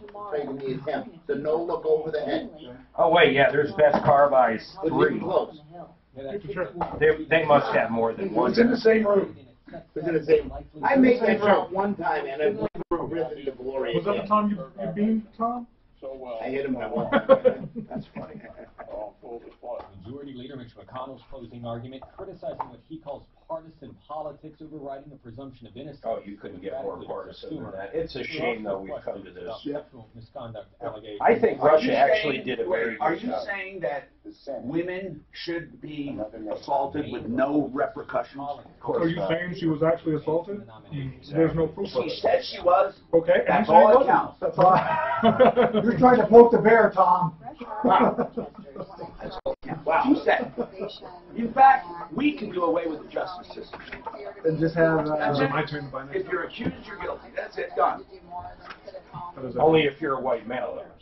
Generally, just blow her hands up and hold it. I love the ads that they're running. They show Bill Cosby, they show the Weinstein, and then they show the yes. I know. Isn't it wow?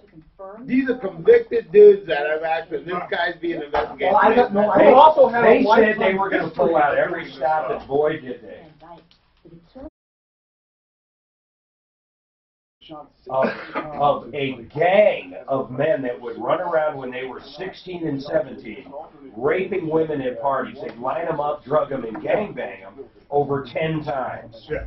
That was And their attorney was the creepy porn lawyer. And nobody reported it to the police back then. Or the Nobody friends, even knew about it. Or the parents. No one can corroborate any of it, but that doesn't mean it didn't happen. Right.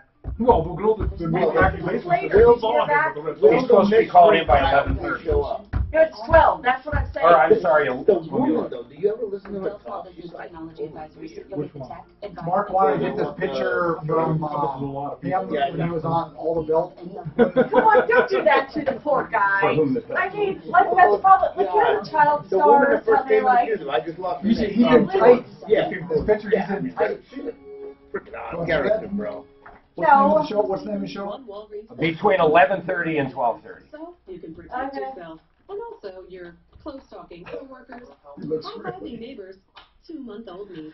That's why Walgreens has special. Guess who emailed us? Provided over 60 million flu shots in 2007. The weather guy. What's his name? Your flu shots. Al Roker. Frank Roker. What did he? Al Roker emailed us about what? They heard me and Dan talking about something. You're lying. You're I'm telling you. Shit. You read right through it, don't you? Yeah, I can read through the BS. Cut right through it. Good. I've been married to him for how long, Al? Jeez. That's a lot of waiting. That's a lot of waiting. That's a lot of waiting, boy. So you're a missionary. You better get hippos. How's it going? Wonderful. It's really good. Oh, We had he's so much amazing. fun. Good. Yeah. I still haven't heard back How from is- others. The homeless is weird, though. How's Yeah. The homeless population is bizarre of it. Yeah. Oh, yeah. Well, Even when it's you know, windy a there, lot of it's them are so freaking micronauts. Oh, live yeah. under the- Yeah, they it's live in the Turtle woods Bay, and under Al, oh my Yeah, and God. they push around from time to time. The cops will settle someplace. And I know you're a golfer. Yeah, Mark, They move all over the place, but a good portion of them are the micronauts. pardon me, Turtle Bay has what golf courses for Mr. Golfer here? It's got an Arnold Palmer. It's got a Jack The Nicholson. one by the hotel, there's one in the hotel. I don't know what it's called. Look at that. I don't know the name of it. Yeah. So that They tour. have two right there. Guys, listen, Drew got yelled at by that show that comes on at 4 here for our mess. So What mess? We never made on mess. Tuesday. We left a bunch of water No, we didn't. bottles. We weren't here. Someone had to use the studio right after us. Make sure they know. No, that's true. On Tuesdays, On Tuesday, we were the last one to use the studio. We cleaned up. Lori Lynn and whoever. What? That's Oh, he started shit. 203-550-40, 720-550-40. It's too bad the Cubs suck. Oh! The Cubs are even worse than the Rockies. How many World Championships do the Rockies have? How many playoff appearances do the Rockies have? They haven't. How many years have the Cubs been there and the Rockies haven't? They got one this year. How many years, I mean, comparatively, have they been? Listen, that's not the point. We don't Hey, that's a good idea. That's a very good idea, Tom came up Tempered with. attitudes in this room. My goodness. No, if you think about it, the Rockies were already in the series once, right? Right. What's the shittiest football team? I don't know right now. Cleveland. The Cubs are like the Cleveland Browns. I want to watch it. I want to see that. Oh, that you're gonna just stir him up. Stat 3, granted, it only took 108 years to get to third, but whatever. It's not That's fighting words right there. ZipRecruiter.com/free. That's They're the ZipRecruiter.com/free. armpit of Once the again, country. ZipRecruiter.com/free. They're the ball sack of the nation. Smartest way to hire. Based on Trustpilot The rating. Cubs are the ball sack of the nation. Your shot at $1,000. Text confirming entry. That's a compliment. And that's being nice. Oh, this is the Troubleshooter Show. He was so bummed out when they lost. Now, said he could drive a drink. on 6:30. I know, for real. You didn't let me know if they're going to put it back together or not. Hi, Tom Martino. I am your troubleshooter. 303-713-TALK. 303-713-8255. This hour brought to you by Century RV. If you are in the business of looking for an RV, recreational vehicle, you're going to want Century RV. New and used. They have a service department, too. That's really important because even though our esteemed experts, they're good at those engines and drivetrains, can't get them in the shop all the time. By the way, can you guys fit Alarama's Pro Auto Care? Can you fit an RV? Have you ever worked on not a big full size. No? You got to have those big garages. What about you, Jeff Vick? Oh, yeah, definitely. We got the high doors and a 25,000 capacity wheel lift. So you can work on some of them. Most definitely. Tom, that was a Kimmer transmission. And then we have Tom Maggio and Longmont, hands-on Auto Tech. Do you have a big enough garage? No? No, sir. I'd send them to Kimmer. He can have them all. You know what? You remember what? Send them to Century. What did the RV stand for, Tom? Real vacation. There you go. Century RV. Mark bought his there, and they have great deals. And now they're new and used, and a service department up north. It's at the 119 turnoff to Longmont, and it is I-25 and 119, or out west, just north of 6th Avenue, between Kipling and Sims, next to Woodley's. Okay, and that's 303-453-1111. Mark, I can look at that again. Michael, just so you know, you were talking about Best Buys. You know their Best Car Buys is out of business, right? I was not aware of that. I moved to Michigan about a year and a half ago, and I received the letter, so I wasn't even aware they were out of business. Yeah, but you had a very good question, because a lot of people ask this. They really do. That's why I wanted you to hold on. A lot of people say, look, they committed fraud against me. They used my car and my, let's say, register, or whatever they did, and they committed many crimes. It was egregious, blah, blah, blah, blah, blah, which is all true. But you can't, and I always say this, again, you can sue on anything you want in the world, but what I like to say is you can't really get anything for coulda, woulda, shoulda, or what could have happened, or would have happened, or should have happened. So that's the deal. You have no loss. That breach of your privacy or that fraud perpetrated using your name, if they did it, you know, forget the proof part. You have to prove it. But let's say, for argument's sake, they did it. You have no loss. So that's where you would be stuck. Okay. You see, now, by the way, why are you so willing? Oh, I know why you're willing. I was just thinking I'd be more pissed about the car itself, but they're out of business, so there's not much you can do. I mean, Really, you just got screwed on that one. How much did you end up paying for this whole deal just to preserve your credit?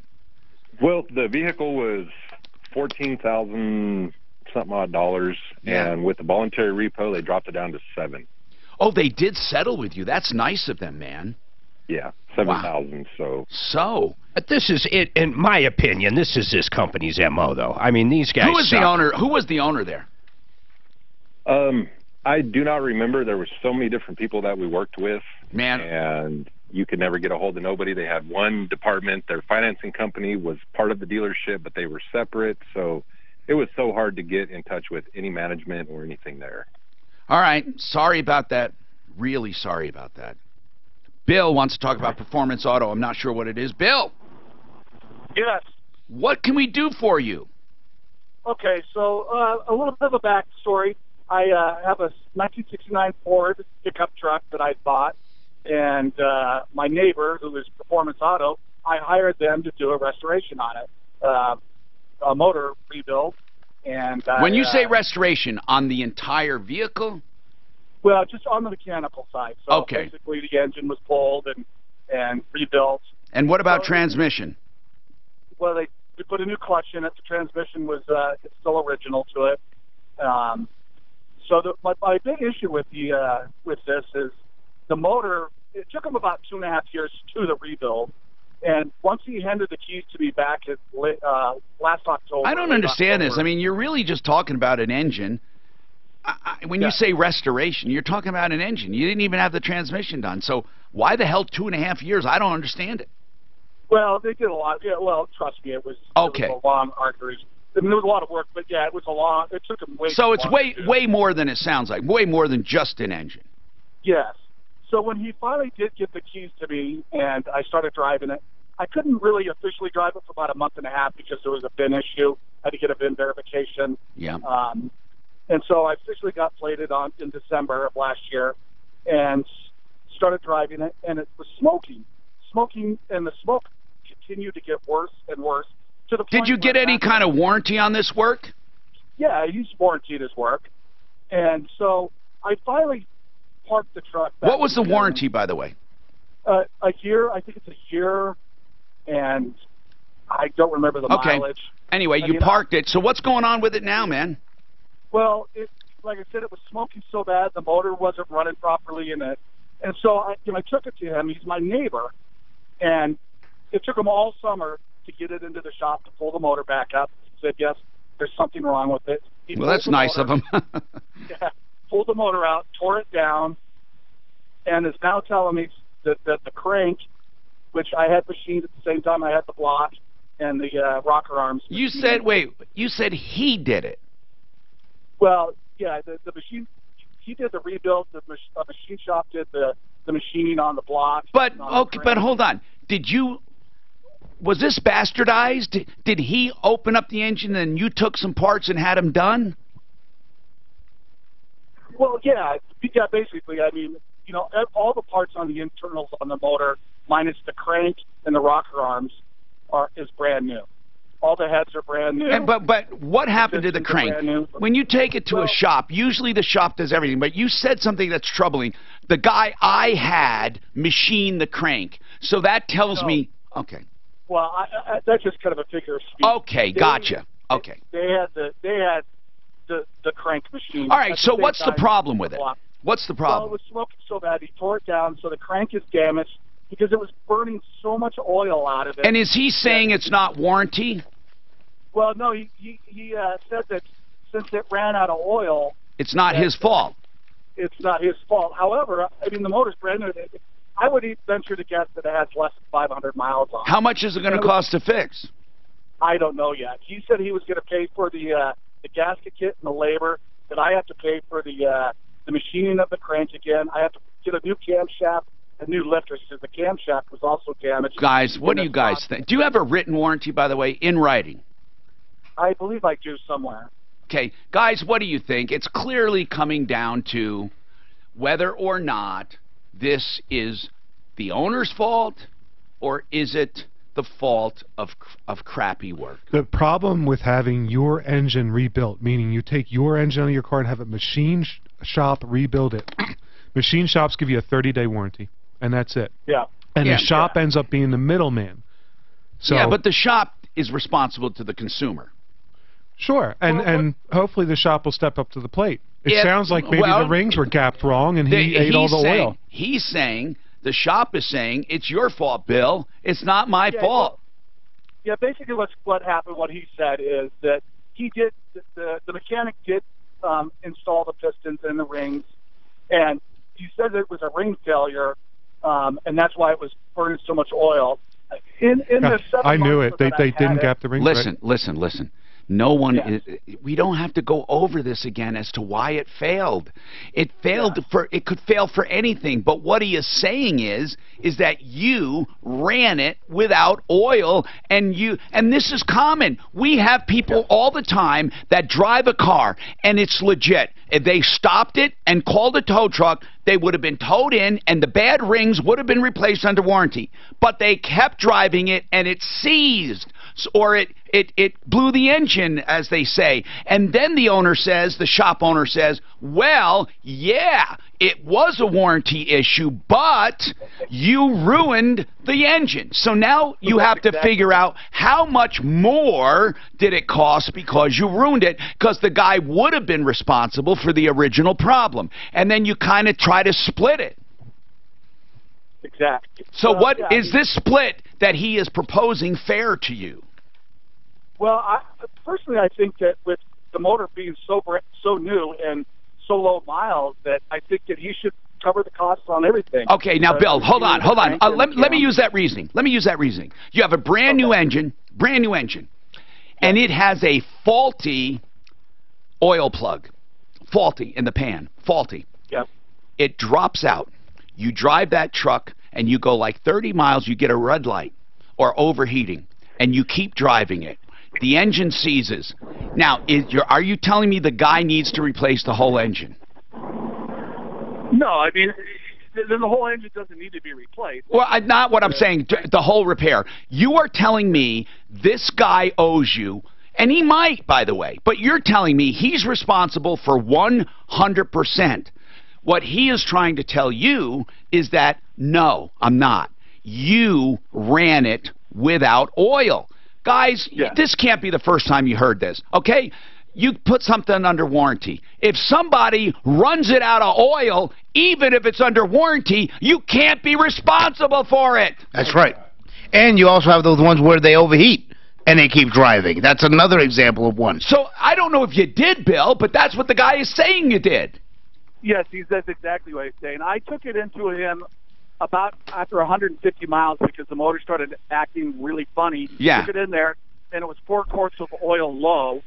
So after that, I checked the oil every time I took this truck out and drove it. Okay, then was there a point that you got a light or some kind of warning and kept driving? No, no. I mean, it's a 1969 Ford. So when did it seize? When did it actually seize, or did you drive it to the shop? Well, no, I live right next door to him, I live right next door. And you said, hey, take a look at the truck. It's not running right. Yeah. And he said there's no oil in it. He was telling me with all the smoke pouring out of the back that that is normal. The rings need to set. Continue to drive it. It's going to take a couple thousand miles before the rings And set. you continually checked oil. Yes. I ended up putting at least 2 gallons of oil in it. Then this guy, then it sounds to me like he didn't seat the rings properly, and you did not run it out of oil. It sounds to me like you were on top of it, but he just wants an excuse. That's what it sounds like. And it sounds like it's going to, hold on, he's not going to voluntarily pay for everything. How much is this going to cost? Well, I don't know. I mean, the camshaft's probably going to be $150. The whole thing, how much? All in, doing it again, all in, labor and parts, how much? We don't have to go through the parts list. How much? Yeah, well, he's agreeing to pay for the gasket kit and the labor of pulling the motor. How much is the whole thing going to cost? Please, Bill. I don't know. Give me an idea of what you think it will cost. Probably a couple $1,000. Yeah, 15, 2,000. All right, let's say 2,000 right now. Yeah. How much of that 2,000 will come out of his pocket? I have no idea. You just said he's willing to pay. Okay. He's willing to pay for the labor. Okay, but Al, are you saying that would cost $2,000 with everything, labor and everything? No. I'm saying the labor piece of this is probably $15 to pull a motor out of a car and redo it on a retail. That the whole thing. How much? For building an engine. But the whole job out the door, I would say, is probably $25 to $3,000. Anybody agree? Then here's what he has to, motor, Bill, out and in and built. That's what I'm trying to get at, Bill. Whatever it's going to cost, not what he will do it for. What a shop would charge to fix that engine. You need to sue him for it. Yeah. Okay. That was my question. I did speak to my lawyer, and he said yes, you'll have to take the small claim. Right. Exactly. But Bill, the only reason you will lose is if this guy can prove that you starved it of oil and you abused it. Because, Bill, I can't say it enough, even if it was a warranty issue, at the point at which you drove it beyond temperatures or oil starvation, it is your problem. That's where you start mixing and slicing and dicing this. Do I owe you a break? Okay. Remember yesterday, Dante, he called about a truck. It was an interesting deal. They did the bait and switch on the interest rate and all that, and he got out of it, but he had some more questions. We also have Kurt, who wants to talk about a 2010 F-150 with a grinding sound. Uh-oh. Approval reverse mortgage. That's the place I send people when they're interested in a reverse mortgage. But first I tell them that it's only for about 30% of the people, 40% of the people. What I mean by that is it's a great product for some. It's a loan that you don't pay back on your house. It's that simple. You pay off your existing loan and keep the extra cash, or if your house is already paid for, you can get the existing cash or a line of credit or monthly payments for emergencies, whatever you want. But it's not for everyone because it does eat up equity. ApprovalReverse.com to find out more and to get the honest truth about them. 303-771-3528. 771-3528. This report is sponsored by Napa. Traveling into Denver from the south, give yourself a look.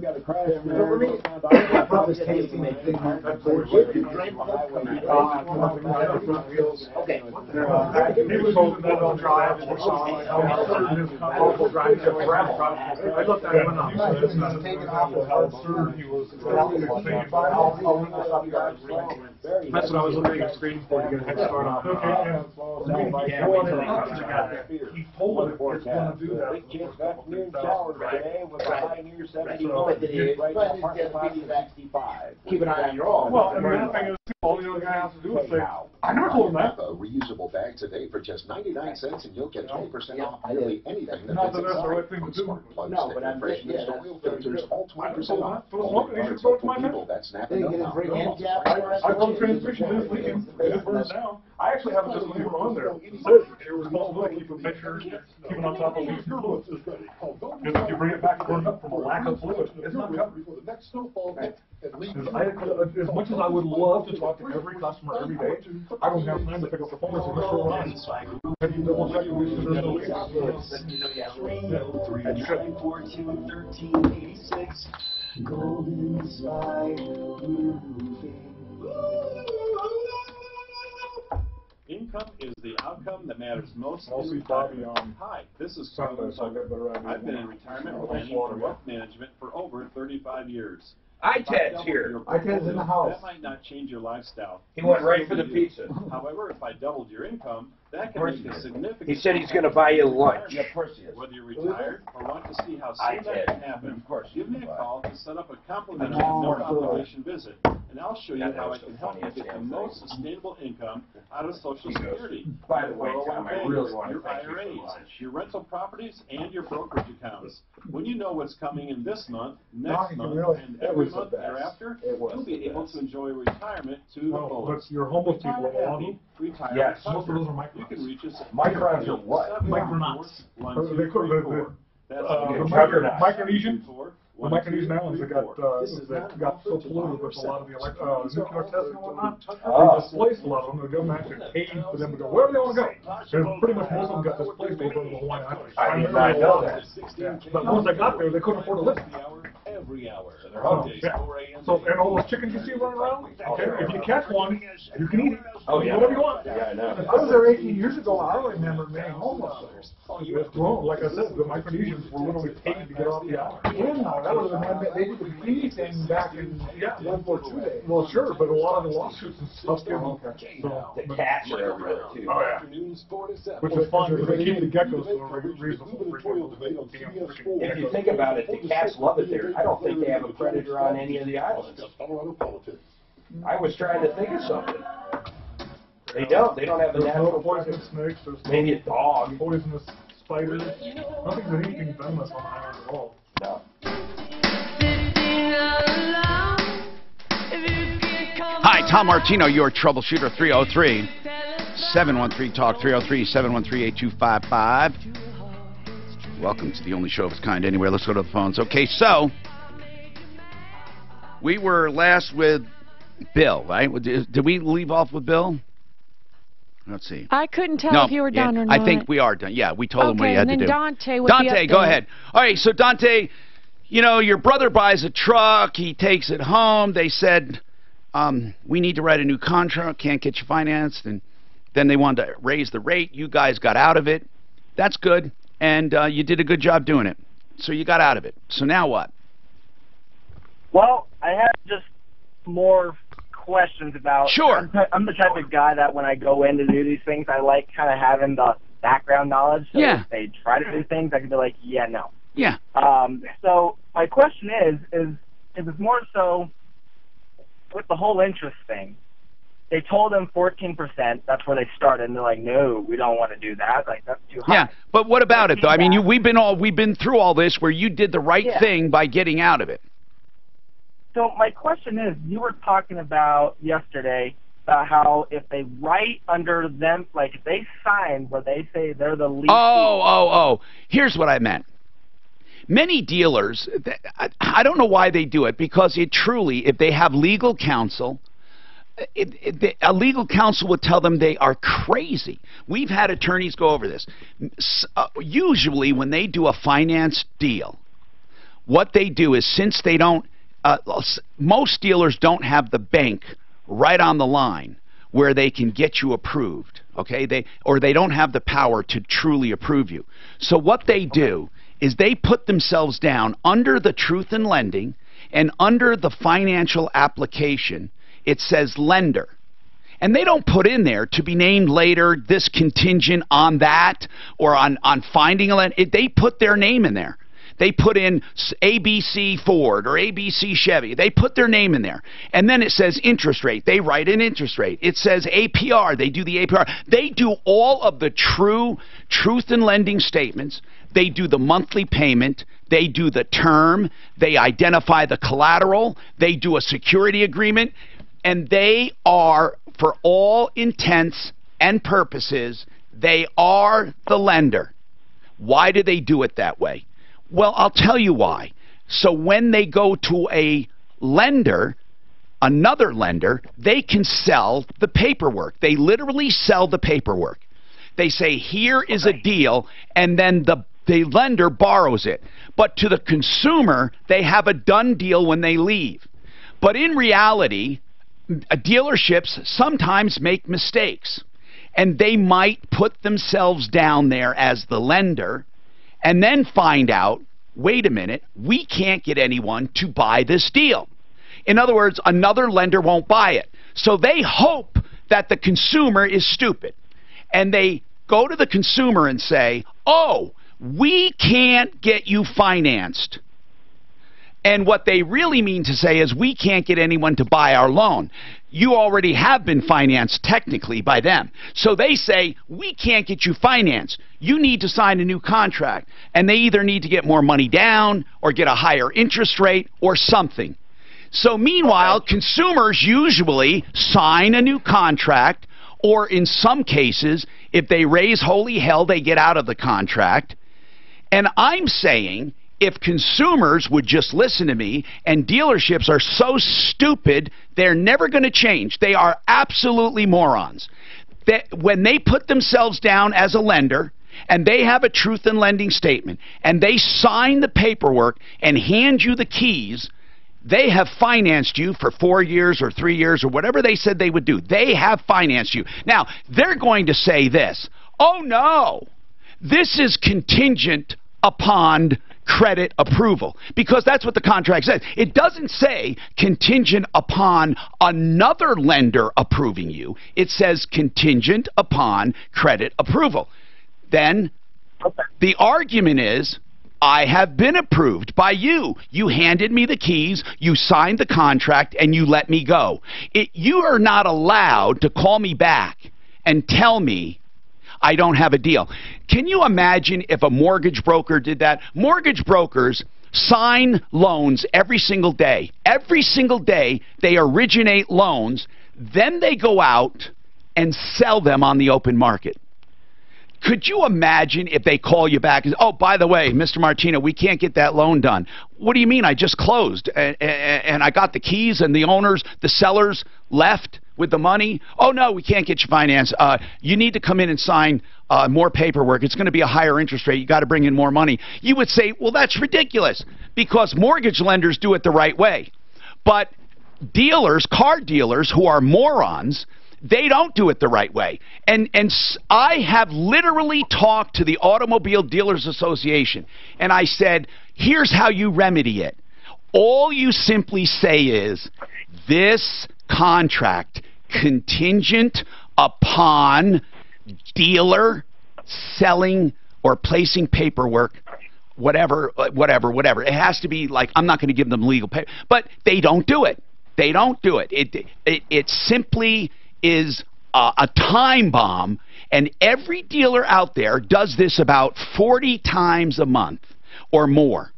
And they're going to have a time bomb. If I can just convince consumers not to sign a new contract and to sue the hell out of the moron, the dealer.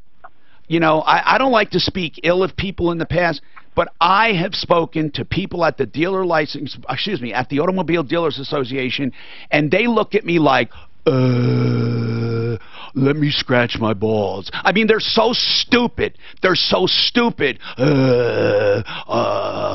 You know, it's like, did you give me a wedgie? They don't even listen. So anyway, I didn't mean to go off on a rant, but I'm hoping I find at least one person out there who they're taking advantage of, and you tell them to go stick it and keep the car. What else do you have on your mind, Dante? I'm sorry for taking your time.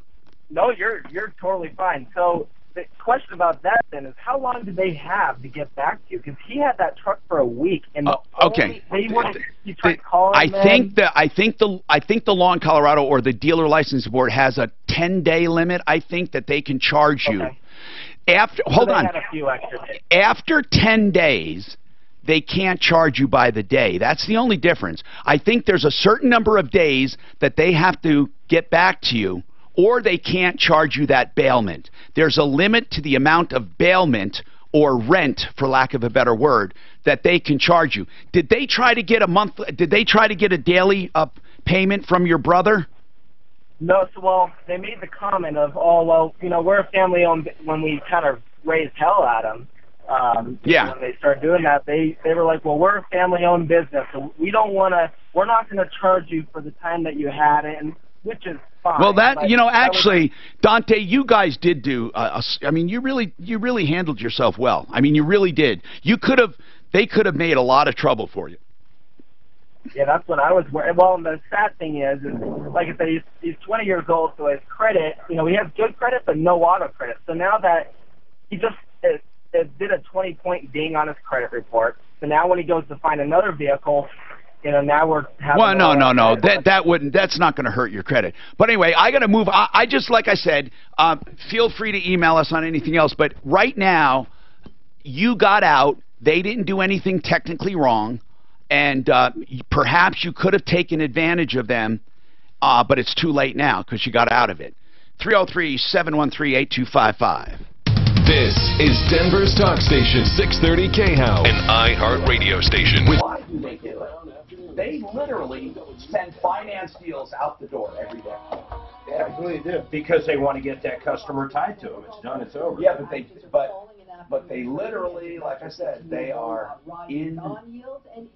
Plus, a lot of them have paperwork saying if they don't qualify, I guess it would. No, but if you're using his argument, that wouldn't even matter because they are qualified. It's done. I know they are. They're done. They have literally said you are qualified. It's like the house deal, like you said. If you finish at a closing, you got the keys to the house, that deal's done. The company's stock has been volatile throughout much of this year and is down more than So I did yesterday on the football game. I took a teaser and hit it. I thought it was. I barely squeezed by at the end on the over-under. I would have lost if I didn't tease the points. I would have lost. Industry was 315,000 higher compared to a year earlier. Yeah, they were high-scoring games.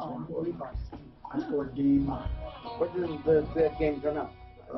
No, I would. I'm sorry. I would have lost if I would have lost on the point spread. I bought 6.5 points. It was 10. I bought it to. It was 10.5. I bought it to 17. They lost by 14, I think. Lidocaine Plus contains 2 anesthetics, including the maximum strength lidocaine available without a prescription. They numb aggravated nerves for effective, lasting relief. For relief, try what I use, Salonpas Lidocaine Plus. In the silver box with the blue wave. And you still owe me 50. This report is brought to you by Western Union. Traveling into Denver from the south, give yourself a And 17 lunches, 1 dinner, 3 breakfasts, and a partridge and a pear tree.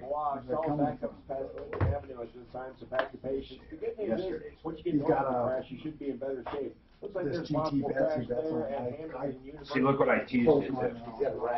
Plus 17.5. I teased it 6.5 points, and then the over/under. I Remember when you buy something? Have you ever, when you buy shit, you go look at the same shit you bought just to see if you got fine? Oh hell yeah, man! And then you always find great deals. I have always found great deals after. I'm not saying I got a bad deal, but I always, with airplanes, with everything. God damn it! If I buy it and I get it, I will find. I'll say. But you're impulsive on some stuff. Yeah, I am. So he wants to get it done. Like that steamer. Get it ordered and done. You just bought that steamer. Did you buy the steamer? Yeah. Wait a minute. I actually didn't close on it. It's in my cart. I got thank impulsive you on it. What was that thing I'm buying called? the steamer. The Store A machine, that fucking thing. Hey, they keep it in your cart. Isn't that great? They keep it in your cart. Oh, hell yeah. They want to remind you it's there. Keep bugging you on it, too. Forever. This is wonderful.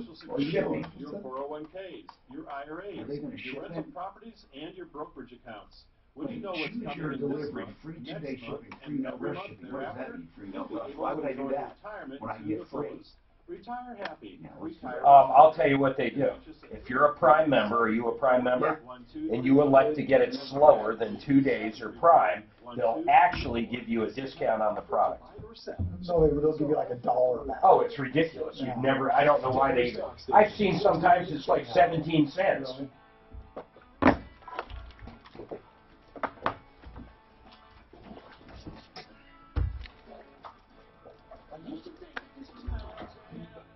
The Raleigh House is in Denver, a few locations.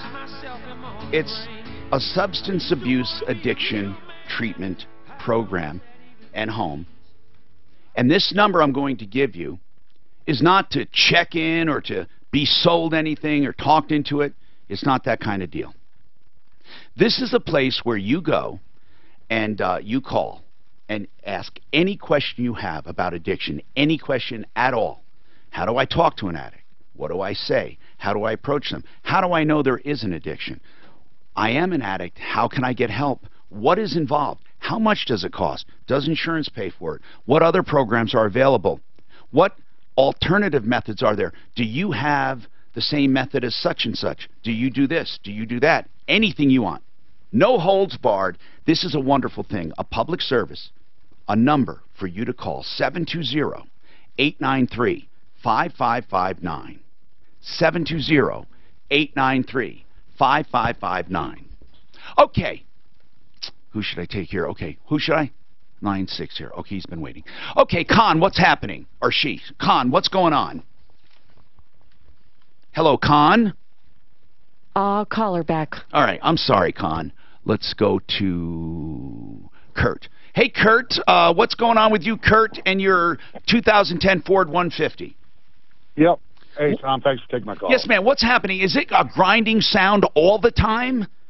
No, actually, if it's in park and I step on the gas, I don't get a sound. If I throw it in drive and start to go, it starts to grind driver's side, almost basically underneath my left foot. Guys, what do you think? It sounds like a good possibility it's a wheel bearing. Does it make the noise change when you turn left or right? No, not at all. This has those vacuum-controlled four-wheel drive hubs. Yeah, and then a lot of those have a CV joint on the drive shaft, and those are notorious for going bad, and will definitely cause a grinding noise. I can give you just a little help possibly on this. Yeah. I'm looking for help. I have a buddy that had the same truck. I had this problem. I drove it yesterday for about 30 miles, stopped for about a half hour, got back in, took off, and then it started to grind right away. Called my buddy up because he had the same truck. I said, you ever have a problem with it? He goes, throw it in four-wheel drive and see what happens. I put it in four-wheel drive and quit. The noise quit. These vehicles have those vacuum-controlled four-wheel drive hubs. It's very common for the solenoid that runs the vacuum to them to have a failure. Also, possibly one of the vacuum lines that pulls the hub out could have an issue, or the hub could simply be sticking or binding. Yeah, it'll make that hub make an actual grinding noise. Yeah, so that's where I would start. If I'm driving down the road and it made that grinding sound, and I took my foot off the gas, it quit. Yeah, that sounds like it's in that hub. Okay. Is that, I mean, how safe am I to drive this thing right now? I don't think it's unsafe. Do you guys? I'd leave it in four-wheel until you can get it solved, and I do very minimal driving until you get it solved. Well, yeah, if you keep something in four-wheel like that, does that have the kind of differential or transfer? You're still going to get puddle jumping and whatnot, so, I mean, you don't want to do it too long on dry pavement, but at least that way you can get it to the shop and get it fixed. Okay. Now, I have a question, guys. I have a four-wheel drive, and it's got all-wheel drive, then it's got different ranges. And like massive four-wheel drive, low, creepy, crawly four-wheel drive. Is it true that every once in a while you should do those to keep them lubricated, or do you never touch? Because people never touch them usually. Because when do we go off-road? I mean, so what should you do? Should you now and then engage it and use it? On my own, I do. I absolutely engage my four-wheel drive. Absolutely. Not just four-wheel. You know what I'm talking about. Right. You know what I mean by an all-wheel. That you have the positional switch on your dash that you basically switch, and you go in from the auto to the 2 to the 4. Exactly. Right. And I absolutely do mine because of the fact that is moving the liquid. The servos too, or whatever switches them. Are they electrically? So you have activation from multiple ways depending on the vehicle. Right. So you believe in then putting things through the ropes now and then. Yeah. How about you guys? What do you suggest on that? No, same suggestion here. And the other thing is too, by using it from time to time, when an issue comes up, so you can get it fixed prior to when you actually are in a position where you might need that actual function. Good observation. Rich, what's going on with you? Rich. Hey there. Hey, what's going on with your used car, man? So it's kind of a two-part here. It's mechanical and financing. Yeah. So me and my wife bought a used car here. We signed the paperwork, gave them $3,000 as a down payment. They told us to pretty much call in or to send in our pay stub. Yeah. For proof of payment and all. I had no problem doing that. My wife was just starting a job, so she didn't have her pay stub. So she waited. She kind of quit that job shortly thereafter, started a new job. And here we are 2 months later. We got them all the paperwork and everything. Hey, hold on one second, right, Rich? Just one sec. I guess I don't understand. You're walking me through the entire detail. Yeah. And, okay, but we don't need to. I just need to know what the problem is. But hold on, okay? Just hold on for a second, because we're promoting something for, is it Saturday night? Mark's going. 4 to 6 Saturday tomorrow. 4 to 6 on Saturday. Now, this is what's Ruth's Chris at, what is that?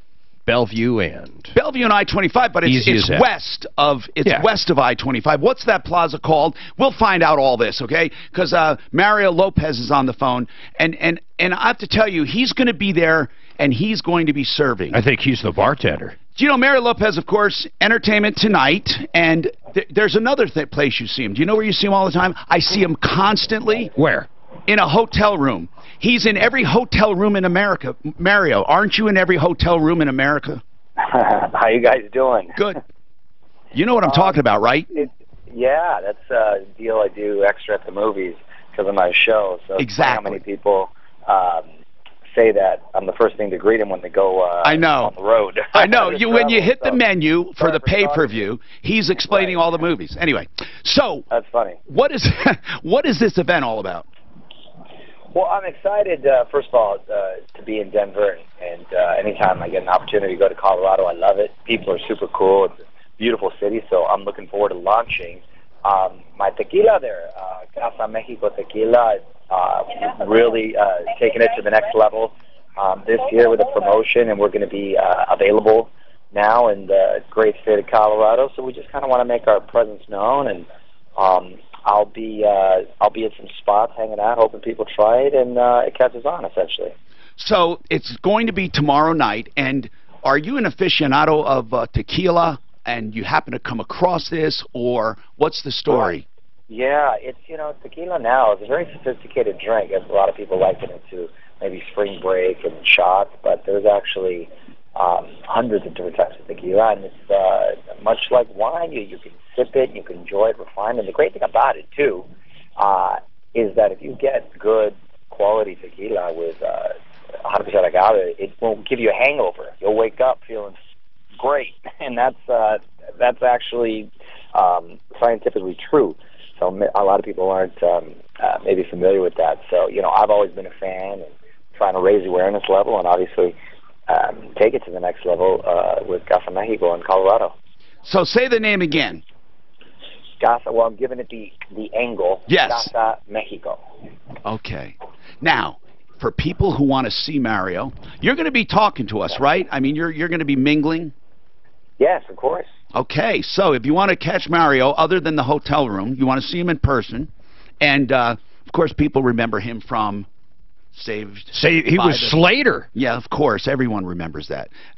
Mario, do you still have people who watch that show all the time? Is that where they come up to you and tell you all about your episodes? Well, a bunch from that, or from my show Extra. Right. From, they'll hear me on my radio show on with Mario. I believe I'm on in Denver. Yes, of course you are. Now, so, what we... Yeah. Yeah, so there's a bunch of stuff. So and that's what I meant, extra. I said the other one. I said entertainment. I meant extra. But anyway, here's the deal. If you want to find out more about the event and get tickets, it's $70 a person, Mark? I think so, but it includes drinks, it includes appetizers, the whole bit. 303-854-9304. 303-854-9304. You'll have Mario Lopez there with serving his tequila, bartending, having fun, mingling. He's launching his tequila brand. And also, you'll get plenty of great food. And it's Ruth's Chris Steakhouse, and that's just west of I-25 on Bellevue. Find out the name of that shop, that plaza they opened up, because it's a mixed-use area. It's beautiful. Bellevue Station? Yeah. Is it? It might be. And thank Mario for us, please, and we appreciate him being here. So, we're going to come back to Rich, we need to know exactly what that issue is when it comes to that the paperwork, okay? And then we want to try to get help. Even if we can't solve it today, we'll get enough information to work on it, okay? Hang out. We'll be right back. This report is sponsored by Napa. Traffic flow on the south end of town slowly getting back up to speed. Earlier crash northbound I-25 at County Line has been cleared out of the way. Still residual backups past Lincoln Avenue. It is starting to improve on that section, but just give it a little bit of time. Northbound I-25 slows down again downtown. Approaching Alameda, doesn't let up until you get well north of Colfax. Southbound slow from I-70 to Spear. Both directions of I-70 slow in the elevated portion. Westbound 270 stop and go between Vasquez and I-70. 60. The weather forecast. Well, there's going to be about a 40% chance of afternoon showers today with a high near 71. Right now, partly cloudy and 65. With your traffic and weather, I'm Pete Wagner, 630 KHOW. Buy a Napa reusable bag today for just 99 cents and you'll get 20% off nearly anything that fits inside. From spark plugs to air fresheners to oil filters, all 20% off. Quality parts, helpful people, that's Napa know-how. While supplies last, exclusions apply, minimum 3 items. Fast is the nation's largest gig speed network. Beyond Fast is the complete reliability of 4G LTE backup. That means whether you're downloading big files, swiping credit cards, or emailing your sales team or customers, your business can go on even if the power goes out. When you're a business owner, you need speed and reliability. For a limited time, make the switch to Comcast Business and get an amazing deal on fast, reliable internet. Just one more way you can take your business beyond. Get started with 75 megabit internet for $49.95 per month when you add 2 voice mobility lines. Call 1-800-501-6000 today. Comcast Business. Beyond fast. Offer instant 518. Restrictions apply. New business customers only. 2-year agreement required. Early termination fee applies. Equipment, taxes, and fees extra subject to change. Connection Pro backup limited to up to 6 hours. I'm in my early 50s and I really don't feel old, except for one thing. Hey, it's Ross Kaminsky, and that one thing is my hair. It's been thinning for years, and it bugs me almost every time I look in the mirror. But I'm going to do something about it with Dr. David Broadway and Broadway Hair Restoration. Using NeoGraft, a safe and effective, minimally... There is a difference. Ah, you little Mexican. Dude, it's like saying, whiskey. It's like saying whiskey's all the same. There's no way. The distillery process is just like getting tap wine or getting a bottle from Wawa Valley. Like I grew up with grappa or sambuca, or anisette, sambuco, grappa. You're totally an Italian. What are the ones with the wine with the basket shit around it? Every Italian restaurant, they turn them into candles. Chianti. That's what. Wasn't that in your house? Yes, you call it table wine. That's what it's called. Table. Always on the table, unrefrigerated. Table wine. Table wine. That's why when my friends would get together after school and they were behind a barn with a brown paper, I'd go, I'd go back there, Carl the Perna, go back there and they say, we got some wine and we're thinking. That's 303.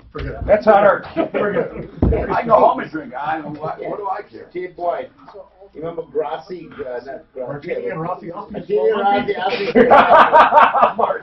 and Rossi. Oh, God. Bourgeois. There you go, baby. We were Thunderbird. You go to Cabo St. Lucas, right? Mark, Cabo. You ever go to one of the tequila stores? They have stores. Just tequila. They have the most amazing. I said entertainment, and I said extra. You ask, and it is done. He has now sent it. Don't worry about it. Cubs suck. There was Boone's Farm Strawberry Hill. What was it? Apple. What was the apple one? That was a great one. God, that was Buck wine. Hey, Ted. Tom wants to know if you're going to buy lunch.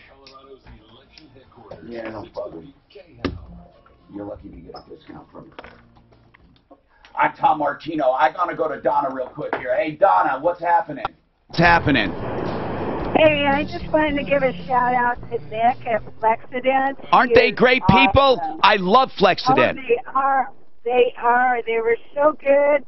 He got it done for me before he was going to. Yeah. And took me over to my car rental place, and he was a lot cheaper and quicker, and I think better than others that I saw had their repairs done elsewhere. I just, I love when people do great work. I just do it. And when they're skilled and they're unassuming, he's such a nice guy. I want to throw something in there talking about Nick. Value. The guy's got better value than anybody else. And, he's cheap. Let's just say it. For the work he does, it astounds us. And it's not just for us. I mean, his prices are low. Okay, now, let's go back to Nick, or to Rich. Okay, so Rich, when was this used car bought? When? It was about 2 months ago. Okay, what is the problem today? Because I don't want you to run out of time, and I want to get working on it. Sorry. So there's two problems: financing and mechanical. Okay. Let's talk about the deal itself. What's happening with the financing? So we have not yet been set up with a bank yet. We don't have any permanent plates. Did you put money down? $3,000. Okay. And what did they promise? Did they say they could get you financed? Yes. So we have all the paperwork with a bank. What if you can't get financed? I don't think we're... I mean, what does the contract say about the $3,000 and bringing the car back and the per day, per mile? Rich, weren't you late getting her income verification in or something? Yeah. Did you tell Tom that? Yeah. Jobs. She was in between jobs, so we weren't able to get that to them right away. When do they say that they'll have a bank for you? So when we signed the papers, they said it would be a few weeks. Okay, but are they charging you right now? No. I've made one car payment, and that was to the actual dealer itself, and they said they would apply that to the payment. How much was that payment? $172, I believe. When's the next payment due? It should have been due half a month ago. They're pretty bad about getting back to me. What's the name of the dealer? Arrowhead Auto Sports. And where are they? Parker. Okay, Arrowhead in Parker. Do you know them, Mark? There's also mechanical issues with the car as well. Yeah, well, that is most likely going to be on you if it's as is. Was this as is? Okay. Yeah. How bad are they? How bad is it? It needs at least $5,000 to $6,000. Oh my God! Oh, wait a minute! Wait a minute! How much was this vehicle to begin with? It was total 13. It's about 14,000. Wait a minute. Are you telling me this needs $4,000 worth of work? Yes, sir. It has a oil consumption issue with the Subaru. What do they say? What do they say about it? So I went back in and... Just tell me what they said. Will they help you at all? They paid for the diagnostic from Subaru. Yeah. But that's about it. And they said it's as is, so they can't do anything further than that. You got a serious problem, Rich. Way more than financing. No, I'm serious. Yeah. I mean, can you afford to get it fixed? No. How many miles are on it? 130,000. You made a bad deal, man. Yeah. We didn't find out about... Why didn't you do some research on this? I mean, what year is it? 2013. This is a bad deal. This is a really bad deal. You paid about $6,000 too much for that, or maybe you paid about $6,000 over, maybe $5,000 more than you should. Plus, you need $5,000 worth of work. You're going to be immediately $10,000 underwater immediately.